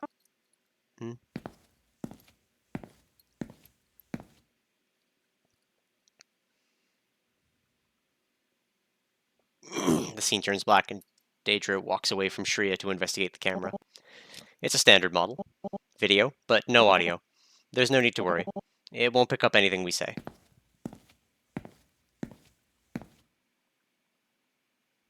The scene with Shreya and her table appears again as Daedra walks back to her. Really? But in class we're told they have microphones. Some of them do, technically. But the mic's limited in range, so it'll only record poor quality sound. And since fixing poor sound is expensive and time-consuming, Stop usually keeps the mics off. I see. Did you want to continue? I'm worried about C0458. You've been watching over him, right? Yes. So you've seen how they treat him in class? Yes. If you stay a bad student, you'll get a nasty punishment. One that'll change your life forever. That's what everyone whispers. When I first heard the rumor, I was terrified. I didn't want C0458 to... Not after everything he did for me. So, I tried helping him after school. I taught him how to concentrate in boring classes, or fake it. We read through textbooks together. I even wrote him sheets of study notes. But no matter how hard he tried to get better, he kept getting picked on. Even though he was improving, they kept singling him out and then he told me he was getting processed. Do you know what that means? No. But after he said it, he didn't want to look at me anymore. They took him away last week. Without him, everything's so quiet. He's not flipping through comic books, or scribbling on his desk, or rummaging through my box of hairbands. Aww. Am I a bad friend for thinking he's being punished right now? No, you're okay. I wish I knew what to say. Aren't you a doctor? Don't you know what's happening to him? I'm sorry. I'm as much in the dark as you are. But knowing C0458, I'm sure he'll be okay. He's a strong boy. You think so? I know so. He is the center of my case study, after all. I hope you're right. I think I'll conclude our interview here. You look tired. Do I? Honestly, you look like you're about to fall asleep. Maybe. Would a parting gift help cheer you up? I have a pack of scented stickers. Here, choose whichever one you want. Thank you, but I'll be alright. You really don't want one? I thought they were cool. Don't worry about me. Dr. Angie has me covered. Save them for Pavel.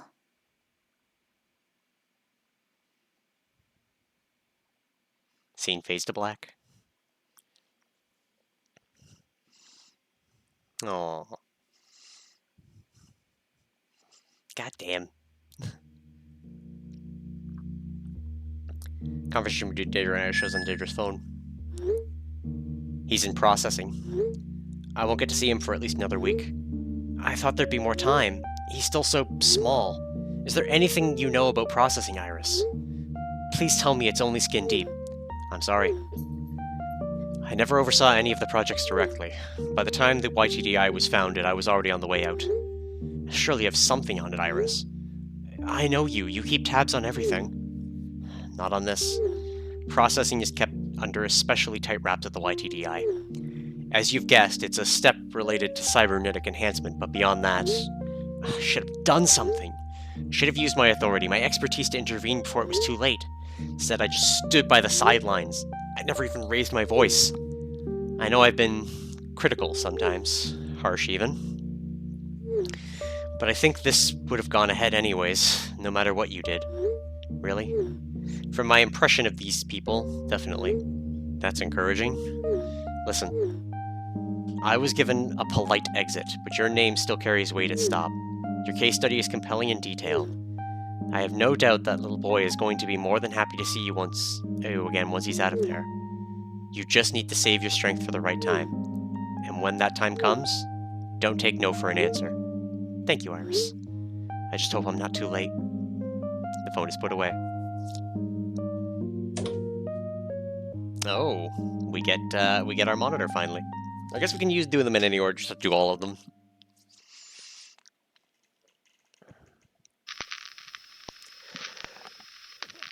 An interview with him. I'm guessing just before processing. August 29th.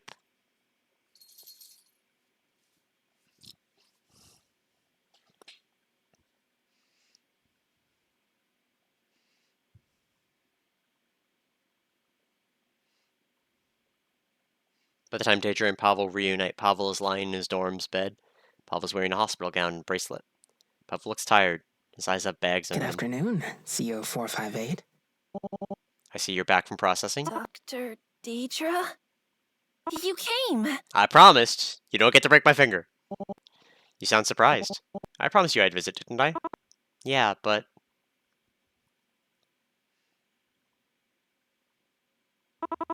It's been a really long week. I kinda wondered if you'd forgotten. Never. What's this on the floor? Oh, it's just a puzzle piece. Shreya was working on finishing it while I was gone. And then I was wheeled back in, it got trampled on. Shree wasn't happy about that. I can imagine. Here. I got you something. I figured you'd need to pick me up after processing. Fruit Goochies? Ah, god damn it, now I want Fruit Goochies. Deidre smelled 2 packs of artificial fruit gummies. Whoa! There's some snacks from outside. I promise they taste nothing like script. I didn't know they made food so colorful and tasty. Glad I picked out something good. So, what have you been up to since processing? Just resting? Well, I'm trying, but Shri keeps bringing me classwork. I thought I didn't have to study anymore. That's very rude of them. I'm sorry, C0458. You know, I've been thinking. You don't have to call me that. You can call me Pavel. For the sake of the case study, I really shouldn't break protocol. Did you break protocol for the gummies? Oh no! You got us! Alright, alright. I'm sorry, Pavel. Got him! Much better. Is having a proper name important to you? Indeed it is. It's a big deal for you, too. Not just anybody gets to call me by my true name. Oh? Yeah. It's like I'm letting you use it. You and Shri, no one else. You're my inner circle. You get to know my secret identity. Like a superhero, huh? Exactly like a superhero. Got it. I'll keep it hush-hush then. Have you been outside this room since processing? No. When I said I was bedridden earlier, I wasn't exaggerating. Thanks. You've always got the right word for me. But yeah, being bedridden, it's really starting to bug me. It's like I've got a house cold. You mean cabin fever? Whatever. They're the same thing anyways. They aren't, but carry on. And what happened during your processing? Well, it was getting my teeth cleaned. Or kind of like getting my teeth cleaned. Like, one moment I'm laying on this long, hard table, then they've got this big light over me. Kind of looked like a spider with a bunch of eyes and legs. The light was super bright underneath, and it was surrounded by these doctors in white uniforms and masks. I was told to count down from 60, so I did. And then I fell asleep before I could finish. And then I woke up and...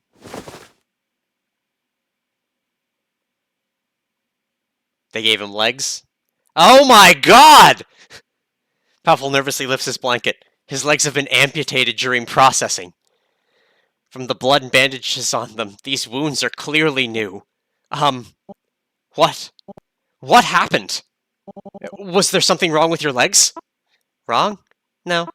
Nothing was wrong with them, but now they can give me better legs. You know, an upgrade. Better ones? Ones that'll let me run faster or jump higher. Like a real superhero, you know? Really, it's okay. If I just practice hard... Pavel winces as he tries to show Deidre that he's okay. His eyes water. I believe you, Pavel. You don't have to move, please. Jesus, fuck. Terrorism, anyway. You're very brave. Do you know that, Pavel? Of course I'm brave. Brave like a hero, huh? Here. Hide these under your pillow. He doesn't even have a pillow. She gives Pavel 2 more packs of fruit gummies. I'll be back in a week. See? See you again, Dr. Deidre. Time for some murder. Lots and lots of murder. Took my kid's legs. Screen turns black as Daedra's thoughts appear. I can't be part of this. No one should be part of this. It's not enough to leave. The fact that anything like this could happen in a modern facility. Maybe it was naive to think that one case study could fix Stop. But if so, what then? What now?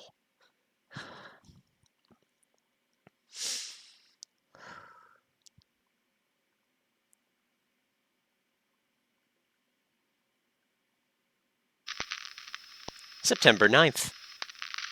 Notably slightly more than a week.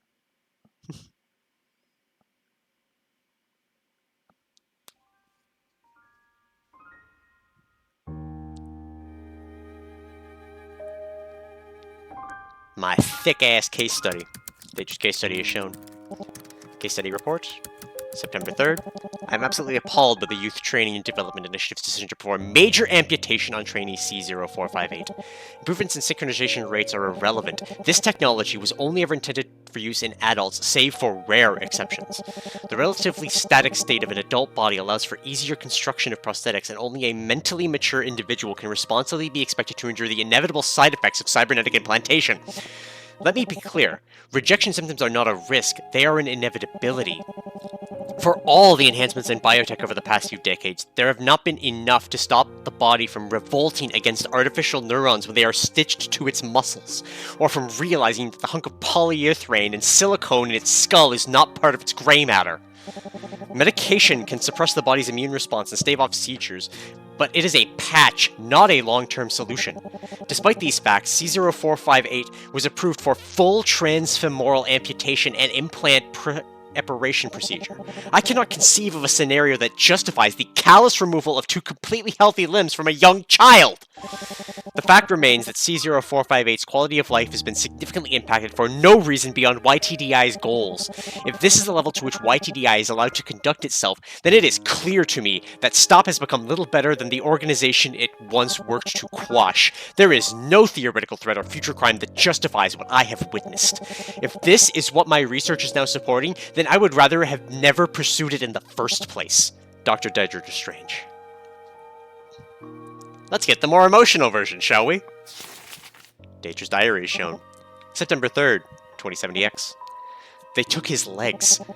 As if stripping of him his name wasn't enough, they ripped his legs off his body. Why? I can't think of any good reason for this. Pavel, sunlight that he is, said that they planned to give him better ones. He even tried to prove it in spite of the pain. Screen goes black and a flashback at the outside Pavel's dorm room is shown. And the worst part is, it's not over. He hasn't graduated yet. The last time I tried to visit him, he'd been taken back in for further processing. I had to find out from Shreya of all people. The guards barely seemed to care. Asking about his absence was like asking about the garbage being taken out a day earlier. Someone else did the work, so they didn't need to know. They said all this while looking at me with that expression they always wore on duty. One of malaise, of superiority, of contempt. Funny how they press the kids to be smilingly obedient while the adults look like bored children.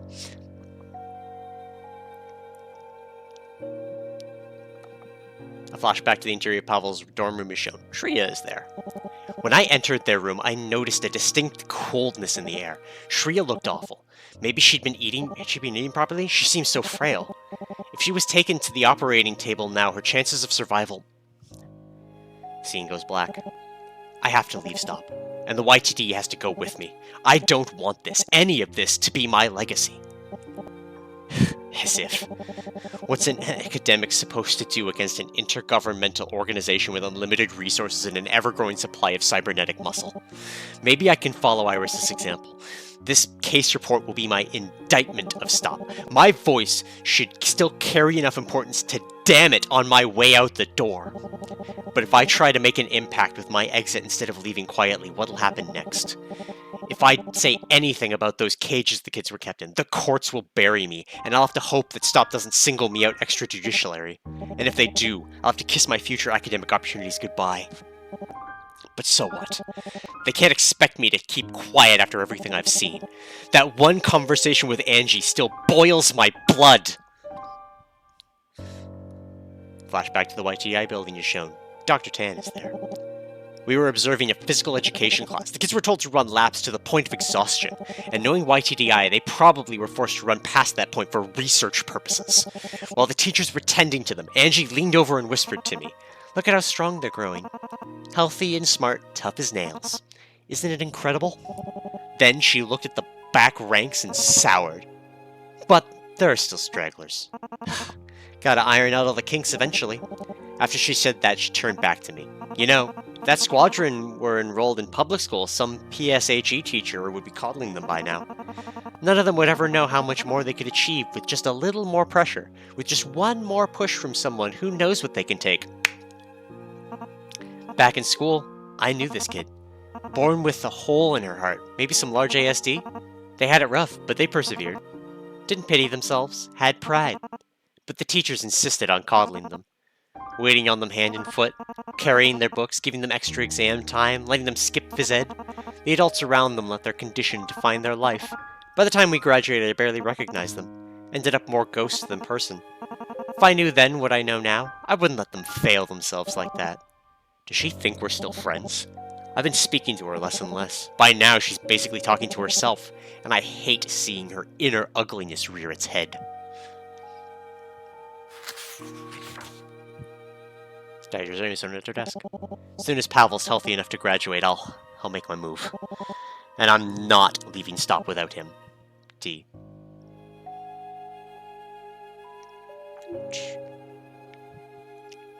Cover superintendent, you're Senator Fern. I've got my 2 weeks notice lined up with Pavel's estimated graduation. The moment he's out of the system, I'm taking him and leaving. Smartest thing you've said in a while. Do you have any concerns? It's possible that they won't let him graduate. Promises for services rendered don't mean much to people who mutilate children. And if my case study is half as explosive as I'm hoping it will be, it's not the kind of thing that Stop will let circulate for long. There are plenty of people out there willing to listen to you. Not after I slander an internationally beloved crime-fighting organization. We don't have friends in PR or allies in the media. It'd be easy to paint me as another disgruntled former employee, disappointed with a lack of direction in her career and looking for a book deal. Sorry, Daedra. I wish I could tell you that won't happen. But even if things do go shit on your end, allow me to give you a silver lining. When Pavel gets out, and he will, you can bring him here. I like that house! Iris. Once upon a time, it was a garage. Then, it was an unrealized research lab with some living quarters. Now it's yours. It's no 5-star hotel, but it's not too bad this time of year. There's even a river nearby. I don't know what to say. You're just giving that to me? What'd you expect? I'm a wealthy woman with very few hobbies. I would have ended up renting it out, even if I remembered it was there. Much better for you two to get some use out of it. Thank you, Iris. I really mean it. I already owe you so much. Hey, the place isn't that big. I'll keep that in mind. You'd better. I don't want to hear any complaints about being cramped down the line. Stay safe, Daedra. I'll try. The phone is put away. On it goes. Let's see it. The last of pre-malViolence. Question marks. My personal favorite, especially in red. September 9th. So same day that we saw his legs. Or his lack of legs. Quick footsteps. Throw a punch! Daedra's running through the dorm complex. Whoa, D. Throw a punch! She's interrupted by Dr. Tan, who's just walked into the dorm complex central tower. There's a fire drill going on? What? Oh, no, I was just looking for Pavel. I can't find him anywhere. Pavel? Who's... Oh, C0458. Well, it's okay. I'm certain he's around somewhere. I mean, it's very safe here. It's not like he could have just wandered off. Of course not. And yes, it is very safe here. What? I'm not convinced that any of this is necessary. You're talking about processing? For starters.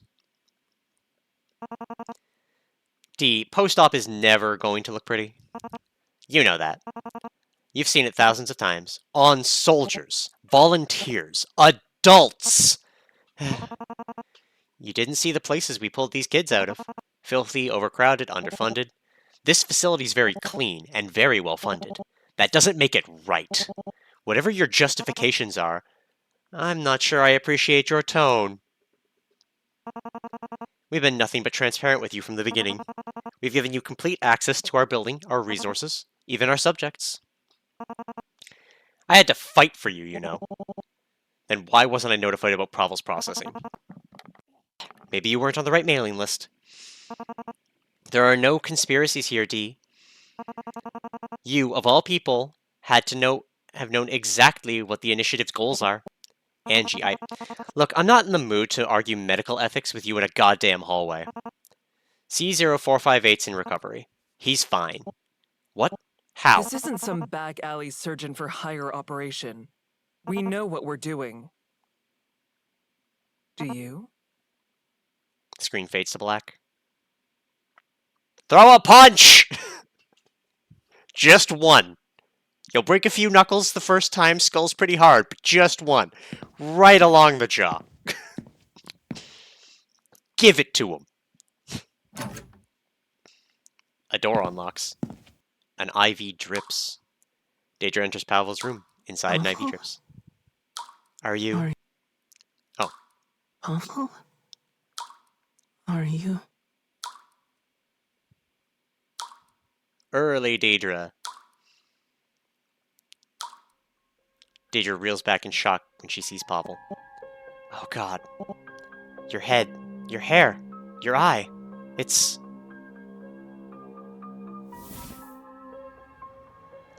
Pavel turns to face her. His left eye is missing in bandage, and his head is shaved and scarred. Dr. Daedra?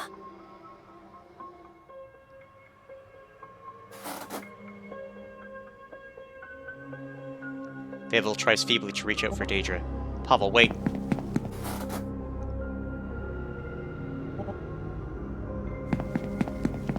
Something is caught.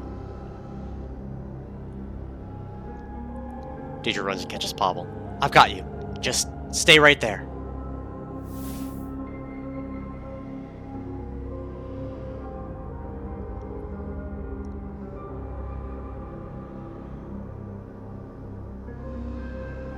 Daedra lifts Pavel back into his bed and kneels by his bedside to talk with him.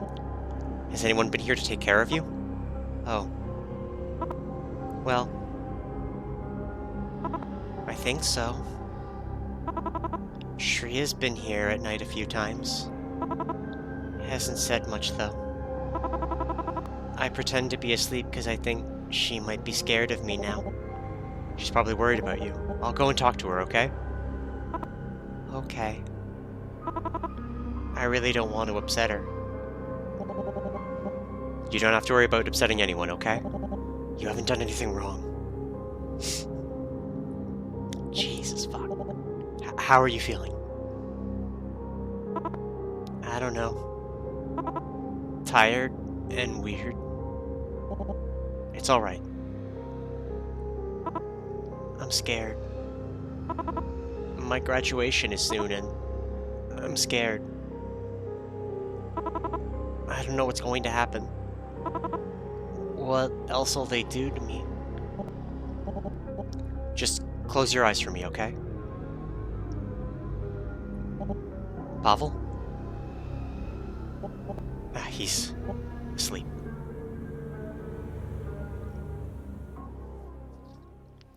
Throw a punch! Oh. So terrorism, let's go. There.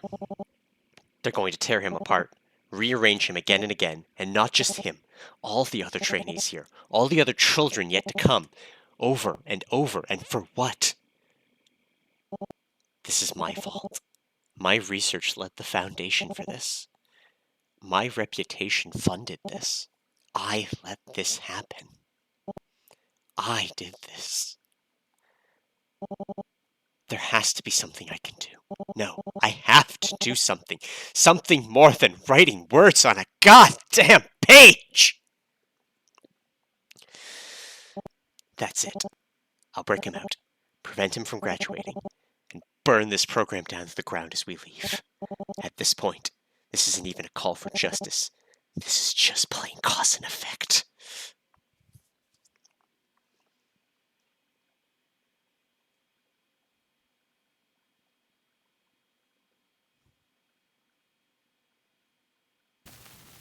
September 16th, a week later.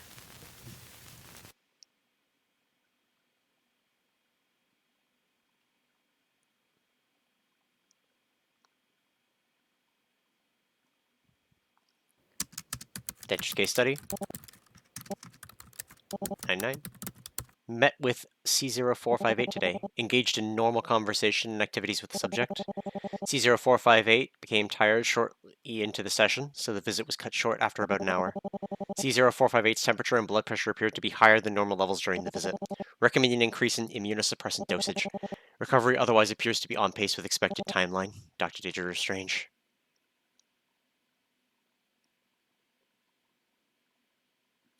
Let's go with the diary. We'll keep our organization. September 9th. I'm going to destroy my life's work. If that was the only line, it would have gone hard. They'll have to update the textbooks. A small footnote at the bottom of the page on the back of the index. Dr. Deidre Strange went on to commit multiple terrorist acts. We in no way, shape, or form approve of blah, blah, blah. Fine by me so long as they leave my name in.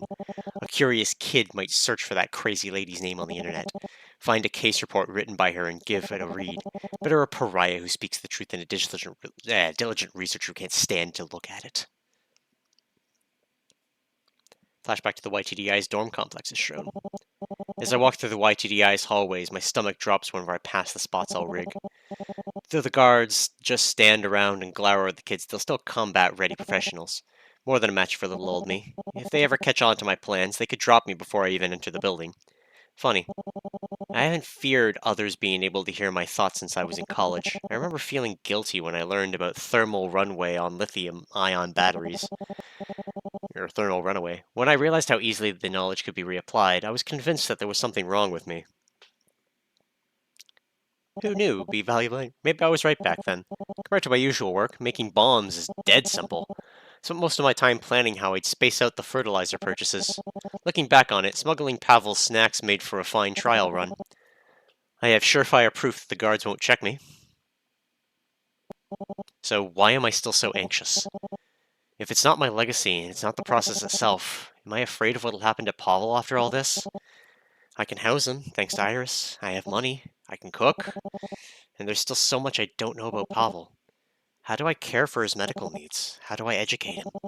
Will freeing him doom him to a life in hiding? Shriya's silhouette is soon. And Shriya. Silhouettes of other YTDI trainees are shown. And the other children. Every other poor soul that's been victimized by this program. Shriya shown, the other children are too. Where will they go once I'm gone? The scene goes black. Even if I could house them all, they wouldn't be free to leave, not with stop on their tail.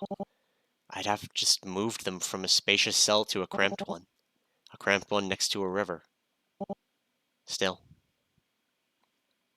Pavel shown in bed, covered in bandages. Deidre's watching over him. The scene goes black. I'd never forgive myself if I left Pavel behind. My research led to him getting hurt. I won't let that happen again.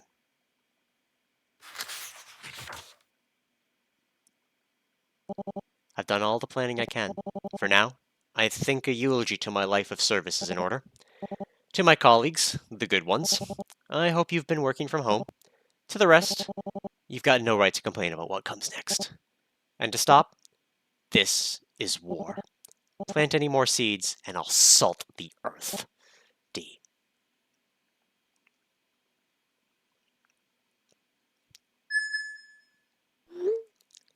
Do you think I'm doing the right thing? I'm not trying to hurt anybody. I just want to get Pavel out. Aren't you doing precisely that? Yes. but there's a growing list of asterisks.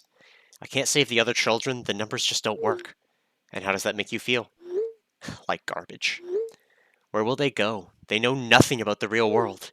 Kids are tougher than you think. Not tougher than Stop. You'd be surprised. They'll adapt. That doesn't make me feel any better. I don't even could right now. What about a confession? I wanted all this. The recognition, the respect, the budgets, the pay. You know, before I came to Stop, I took 5 internships in one summer. Barely got my foot out the door before I added them to my CV and never looked back. And we all do. That's the game we play. I liked playing that game. I was good at it. And there's a sizable cowardly portion of me that doesn't want to give it up. And do you worry about Dr. Tan and the rest? Despite myself, yes. That's just the kind of person you are. In case we don't get the chance to reconnect for a while, let me say this.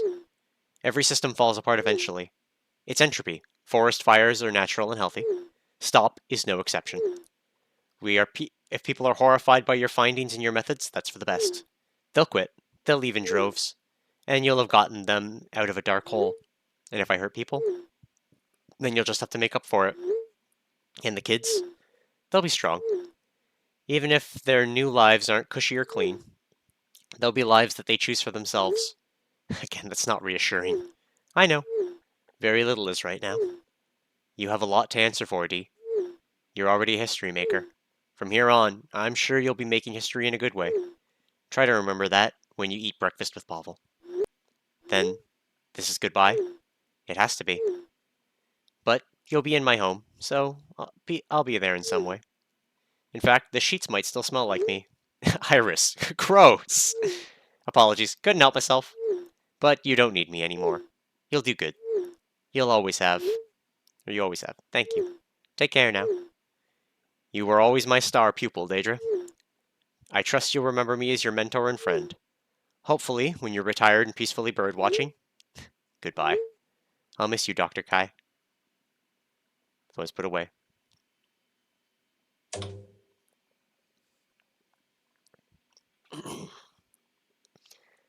Let's see it.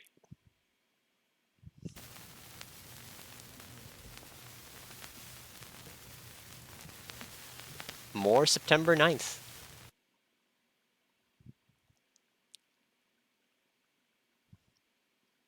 Screen is black.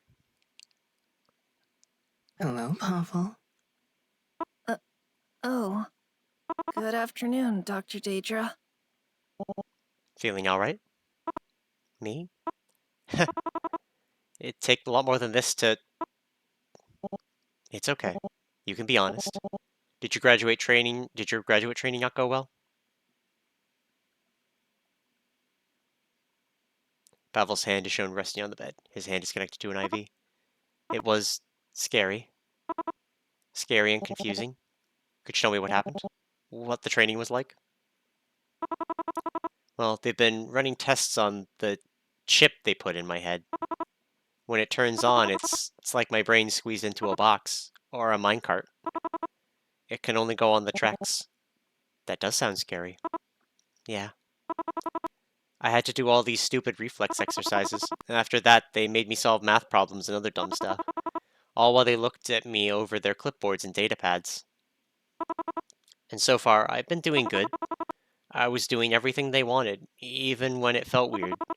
It felt like somebody was looking over my shoulder. Only that the shoulder wasn't there, and that somebody was me. And somebody else was moving my body. Speaking for me. Speaking for me like it wasn't my body anymore. Pavel's hand grips his sheet anxiously. Begins to shake. I was just so scared.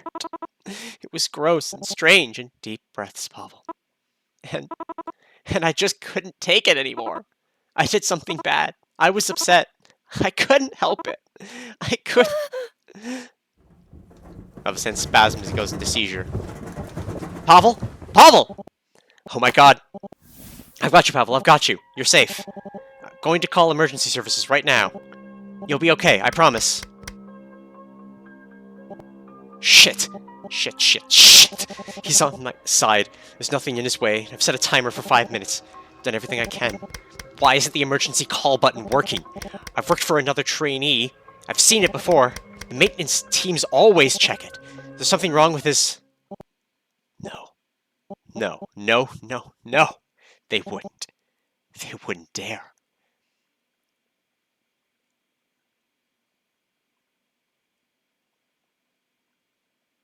After Pavel comes to, Daedra takes Pavel in her arms. She holds him close to her chest.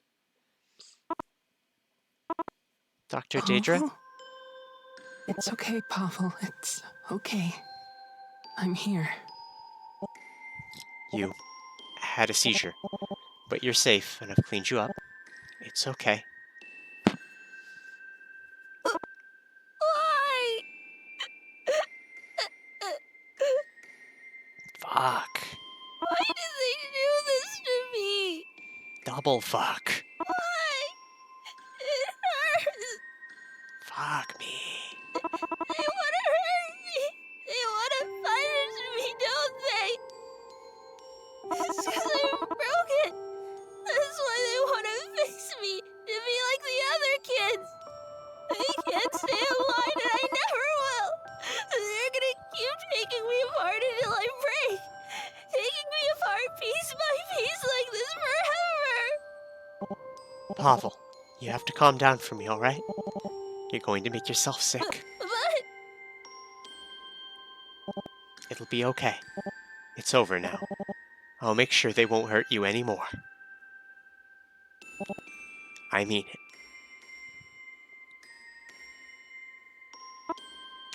Okay. Okay. Okay. Ah. Daedra's soon crying as she holds Pavel. Good. Because my avatar doesn't have tears.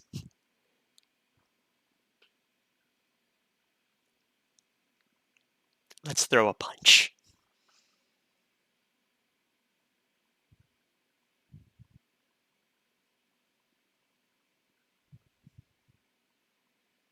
The screen goes black. I give Pavel a glass of water to sip. His hands are shaking, so I hold the water for him.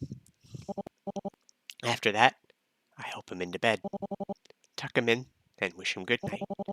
Stroke what little amount of hair is left on his head. Then, I close the door behind me and walk out of the room. The door behind me clicks shut. I don't have the words to describe what I just witnessed, but I don't need a 10-page paper to sum up what I feel. Disgust. They took away his medication. His medication. How in any world is that justifiable as a punishment? He could have died. Pavel gets hammered down because he sticks out, but any kid would do the same. If he's suffering like this, there's no doubt other trainees are. I need to talk to Angie. Now. I can't believe she's overlooked this for so long. Before I leave for good, I need to look into her eyes and try to make her see. Oh. Fuck. Dr. Tan is shown overlooking the YTDI, her back facing Daedra. I find Angie at the bridge, gazing at the courtyard below. She looks just like she did the first day I came here. She hasn't changed at all. As I approach, she turns to give me an unreadable look. For a moment, I barely recognize her. For a moment, part of me wants to believe she's someone else entirely. I imagine you're here to talk about C0458. I pause. That was unusually direct of her. What do you mean? It's the 21st century, D. We've got cameras in every room. I suddenly remember Tria. Her gazing up at the corner of the room, her dark eyes wide with fear. You were watching that whole time? She blinks. So you saw how I called for help? You saw him go into seizure because he wasn't given his medication? We don't know that. A lot of trainees hate taking it. They'll hide it under their tongue or... That's bullshit and you know it! These are your precious test subjects, invaluable troves of medical data. If you wanted to, you could get a doctor in any room in this building in seconds. What are you suggesting? It's not a suggestion. You're punishing him for what happened during his graduate training. There's a long silence. The tension in the air twists my stomach in knots. She's choosing her next words carefully, tasting them in her mouth, rolling them around like a boiled sweet. Nostalgia laps at me for a moment, a warm pool on the back of my mind. She used to do this before her research presentations, worrying the inside of her cheek as she awaited my feedback. Maybe you're right. But does it matter, Dee? She doesn't look back. Excuse me? Does what happens to C0458 matter that much? Once he passes graduate training, he's got a stable career set ahead of him. He won't want for food, housing, or guidance. I can't believe what I'm hearing. In exchange for his legs, his brain, his individuality. Individuality? What are you, a teenager? Everyone's gotta grow up sometime. Push her off the balcony! Push her off the balcony! I bite down on my tongue. As much as I want to, cursing her won't get me anywhere. What's happening isn't complicated, Dee. You've gotten too attached to your subject of research. You've lost sight of your objectivity. It's a person! A child! That's all. Happens to the best of us sometimes. Murder! Murder! Even you. She's turned back to me, but she isn't seeing me. She's done talking. The feeling's mutual. The scene turns black before Daedra's thoughts are shown.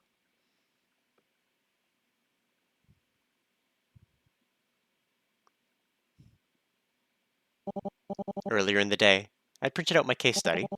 I intended to go through it with a red pen. That night, I fed it to the shredder, page by page, months of work gone in moments. It was the best I'd felt in ages. October 1st.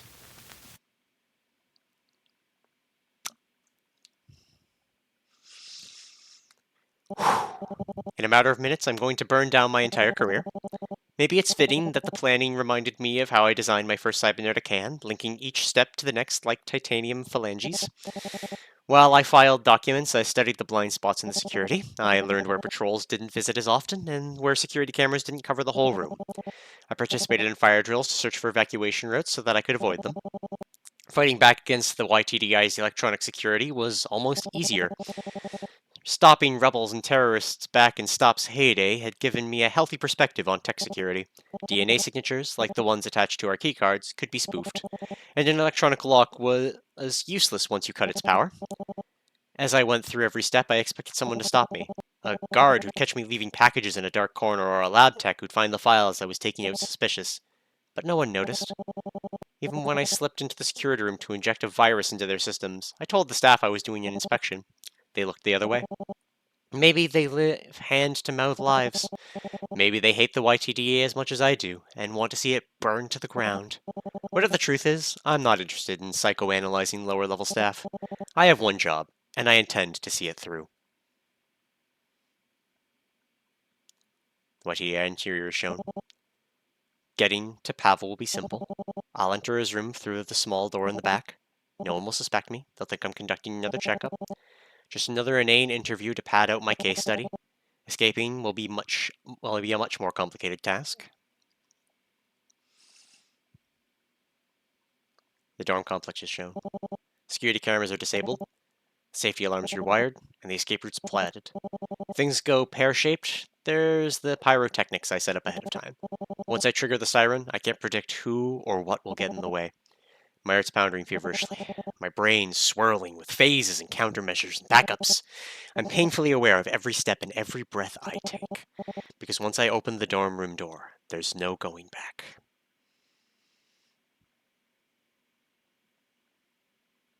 The scene turns black. I still have a way out. I can leave this behind and go back to my old life. Cut ties with Stop quickly. Retire quietly to a bucolic existence with honors and accolades to my name. Bury my regret and rage in the back of a well-tended flower bed. But if I don't open this door, Pavel will continue suffering. He might not survive graduation. Even if he does, he'll become a nameless drone, a shell of a person marching through life, armed with clockwork thoughts and a plastic smile. I can't abandon him. Not to that.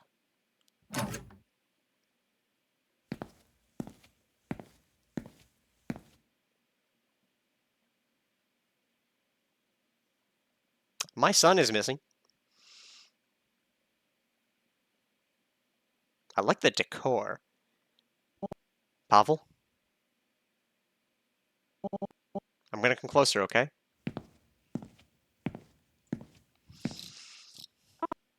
Dr. Deidre?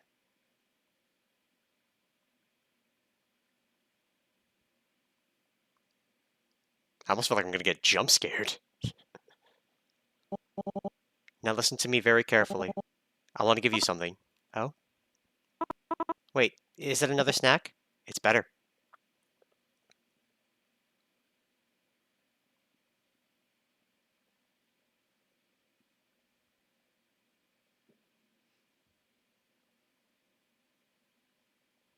Did you just follow a button?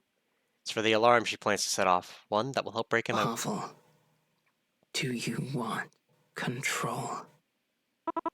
Control over what? Your future. I've never really thought about my future. Would you like to? You can take your time. I understand what I'm asking. Yeah. I do, Dr. Deidre. I want control. Then take this switch and press this button. As soon as you do, you'll be free. Red flashing lights appear, indicating the alarm's gone Let's off. go.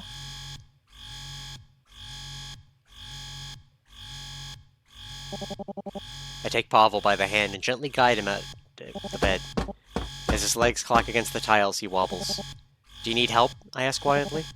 We have a whole lot of ground to cover and every second's crucial. But if he's in pain, it's okay, Pavel responds. He clearly takes some effort, but he grins up at me. What better way to get to use these legs than a prison break? Despite everything, I chuckle. In between the pulse of the siren, I can hear the hurried footsteps of staff and trainees rushing down the hallway. I take his hand and we walk through the door I came through. Neither of us look back.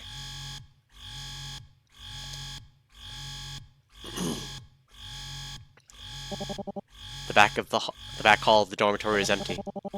The alarm lights and the walls blink an angry red as confused personnel jog past us on their way to the emergency stairwell. We walk at first. I try to keep my hammering heart under control as we round the hallway. We're still too visible. I can't help but imagine a security officer behind every door we pass. I squeeze Pavel's hand tighter and he squeezes it back. His steps are shaky. They shouldn't be. Those idiots in processing could even be bothered to calibrate the motors right. But he's stable. And in spite of everything he's been through, he's keeping pace with me. The scene turns black. Then, I see it. An imposing door with a big blinking key reader beside it. An exit out of the dormitories. Past it, there lay the operating facilities and engineering. Beyond that, the shipping and receiving bay, and further still, the garage door. Our way out. Normally this part of the facility would be swarming with initiative personnel, but with the alarms I triggered, all of them should be evacuated to the opposite side of the building. Didn't even swipe my card, the latch clicks open when I push it. Suddenly, my steps are faster, my heartbeat louder, and before I know it, I'm running. Pavel trips at the first step, and we nearly crash into each other before he corrects himself. But we run, hand in hand, past the operating rooms and the offices, and they open security shutters until, without warning, Pavel's legs buckle. They crumple under him like wet paper, sending him sprawling. I fall to my knees beside him and struggle to pull him upright. What's happening? Pavel asks. I can't answer him. My eyes go to his legs. The lights are on. The battery hasn't run out. But they're not responding to him. I can see him trying to move what's left of his legs, and the cybernetics just won't react. My eyes fall on the stop logo at the ankle. I look up the shutter we passed, the security camera blinking beside it. Shit! Dr. Deidre! I almost want to laugh, even as my mounting panic threatens to overtake me. Anti-theft measures. They don't want anyone taking stopped property outside the building. I can hear yelling echoing back down the hallway we came through, distant but growing louder. They know we're here. What should we do? Ooh, Pavel asks, his voice wavering. Dr. Jager, I thought the device... Sit still. Quickly, I remove to detach his legs. I leave him on the ground, sweep him up in my arms and fold. He clings to me, his fingernails digging into my back through my clothes. His left arm dangles out of my grasp. He's light, far lighter than he should be. As I run for the exit, I squeeze him as close to me as I can. A security shutter slams shut in front of me. I turn to pivot. But more come down every door in the hallway, falling into place heavy as tombstones. Ah, damn it! Damn it! I bite back a scream, try to focus on facts. Security's at my back. I can hear them getting closer. Combat boots on tile, heavy and unhurried. With every second I sit here, panicked and paralyzed, they stomp closer to us. Squeeze my eyes shut. The scene turns black. I can feel cold steel gun barrels at my back. Cuffs, bindings, straitjackets. Pavel rips away from my arms. Disposed of as defective goods reprogrammed to an ideal product. I can't bear that thought. I reach into my lab coat, pull out a second switch, and press it. Woo! Run through the explosion! Cool guys don't look at explosions. The explosions rip through the hull with a force unlike anything I've ever felt before. They tear through the shutter, blasting me with heat and smoke and debris that nicks my cheek. I run right into it as more and more explosions go off through the facility, my hidden bombs going off like exothermic dominoes. A burst of red and blinding heat sears my right side, probably scattering shrapnel. I push through the pain, running as fast as I can.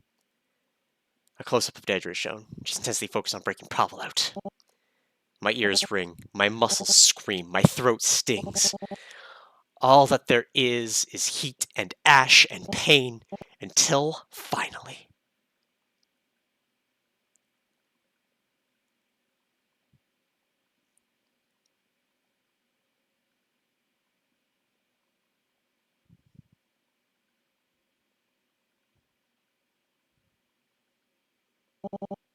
We reach the light.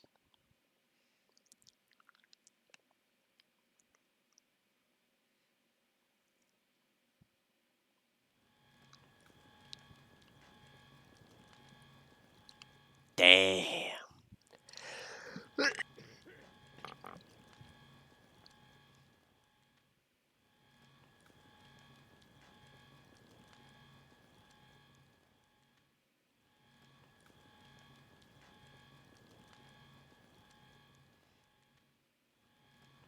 The YTDI building is on fire. Smoke's rising out of it. From far away, Deidre has run with Pavel. They both escaped successfully. Deidre is singing on her right side. Or singed on her right side, but otherwise unharmed. She's relieved. Wow. I can't believe I actually made it. Pavel? I think we're...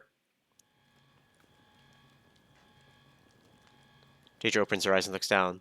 Her expression changes to one of horror. Pavel? Pavel? Oh god. Pavel's left arm was blown off during the explosion. All that's left is a bloody wound. Your arm, it's all... Pavel, please. Speak to me.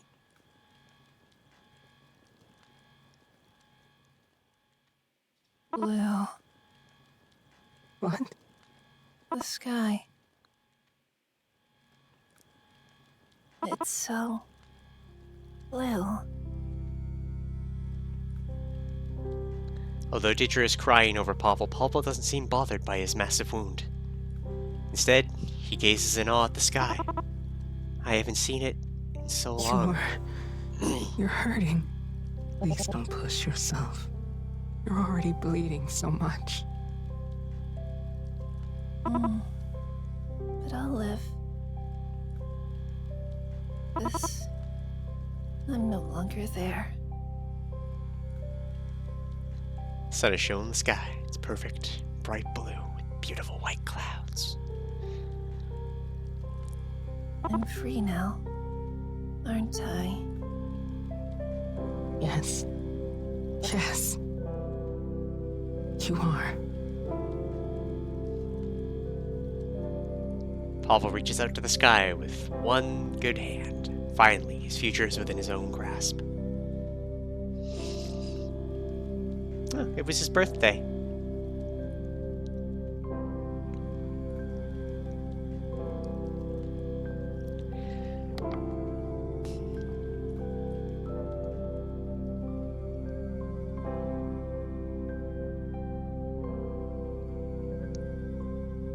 Time. Time.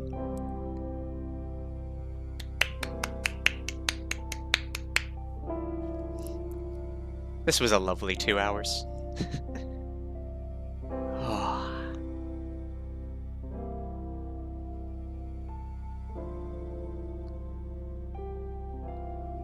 God damn.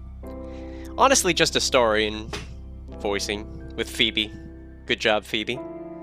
Finvox. Adoxo graphics.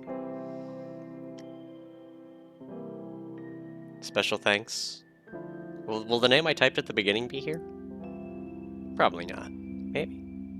We did type our name at the beginning.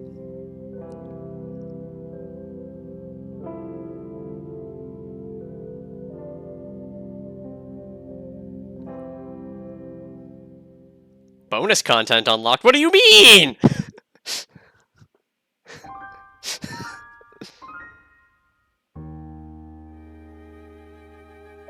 Extras. Aww. Gotta... Oh, okay. So apparently it's not perfect. Page 2 could use a little bit of work. Got a music room. Dev notes.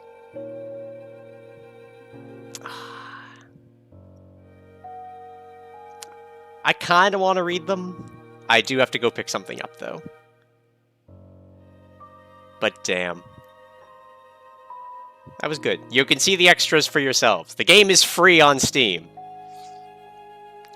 And I did make a promise that we would be talking about it more. So the entire reason that Mado approached me for playing these two games was the sequel that she's working on right now. So a sequel to malViolence, which honestly, if the story writing's half as good, I will be happy. She has earned my tears along with the rest of her team at malViolence. There's a Patreon where you can get updates. It is also free. I believe it's under Team malViolence. Let me double check real quick. My brain. Do I not have my Patreon app? There it is. Oh.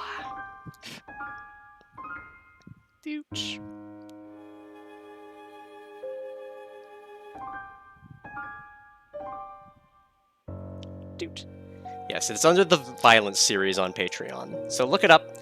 It's completely free to follow the newsletter on updates. And in terms of otherwise, you can pay $5 for a full version on what's going on. That said, it's not my place to say more. I've been speaking with Mado, and I will probably continue to speak with Mado along the lines of things. And honestly, if she wants me for anything, whether it's playtesting the new thing, offering anything that I'm capable of, she has it. She has earned that shit. But I digress. For now, I have to go pick something up before the end of the day, which, with good old Canadian weather, not going to be a fun time. So, thank you for coming out. Look forward to me going right back to Randomizer next Tuesday. And for Thursday, more Hades 2, where we are like 2 surface runs from potentially finishing the start of the game. And look forward to it. Binks will get some chin scritches. Hope everyone enjoyed the last stream of the new year, and I'll see you in 2026. Have fun. And I'll see you later.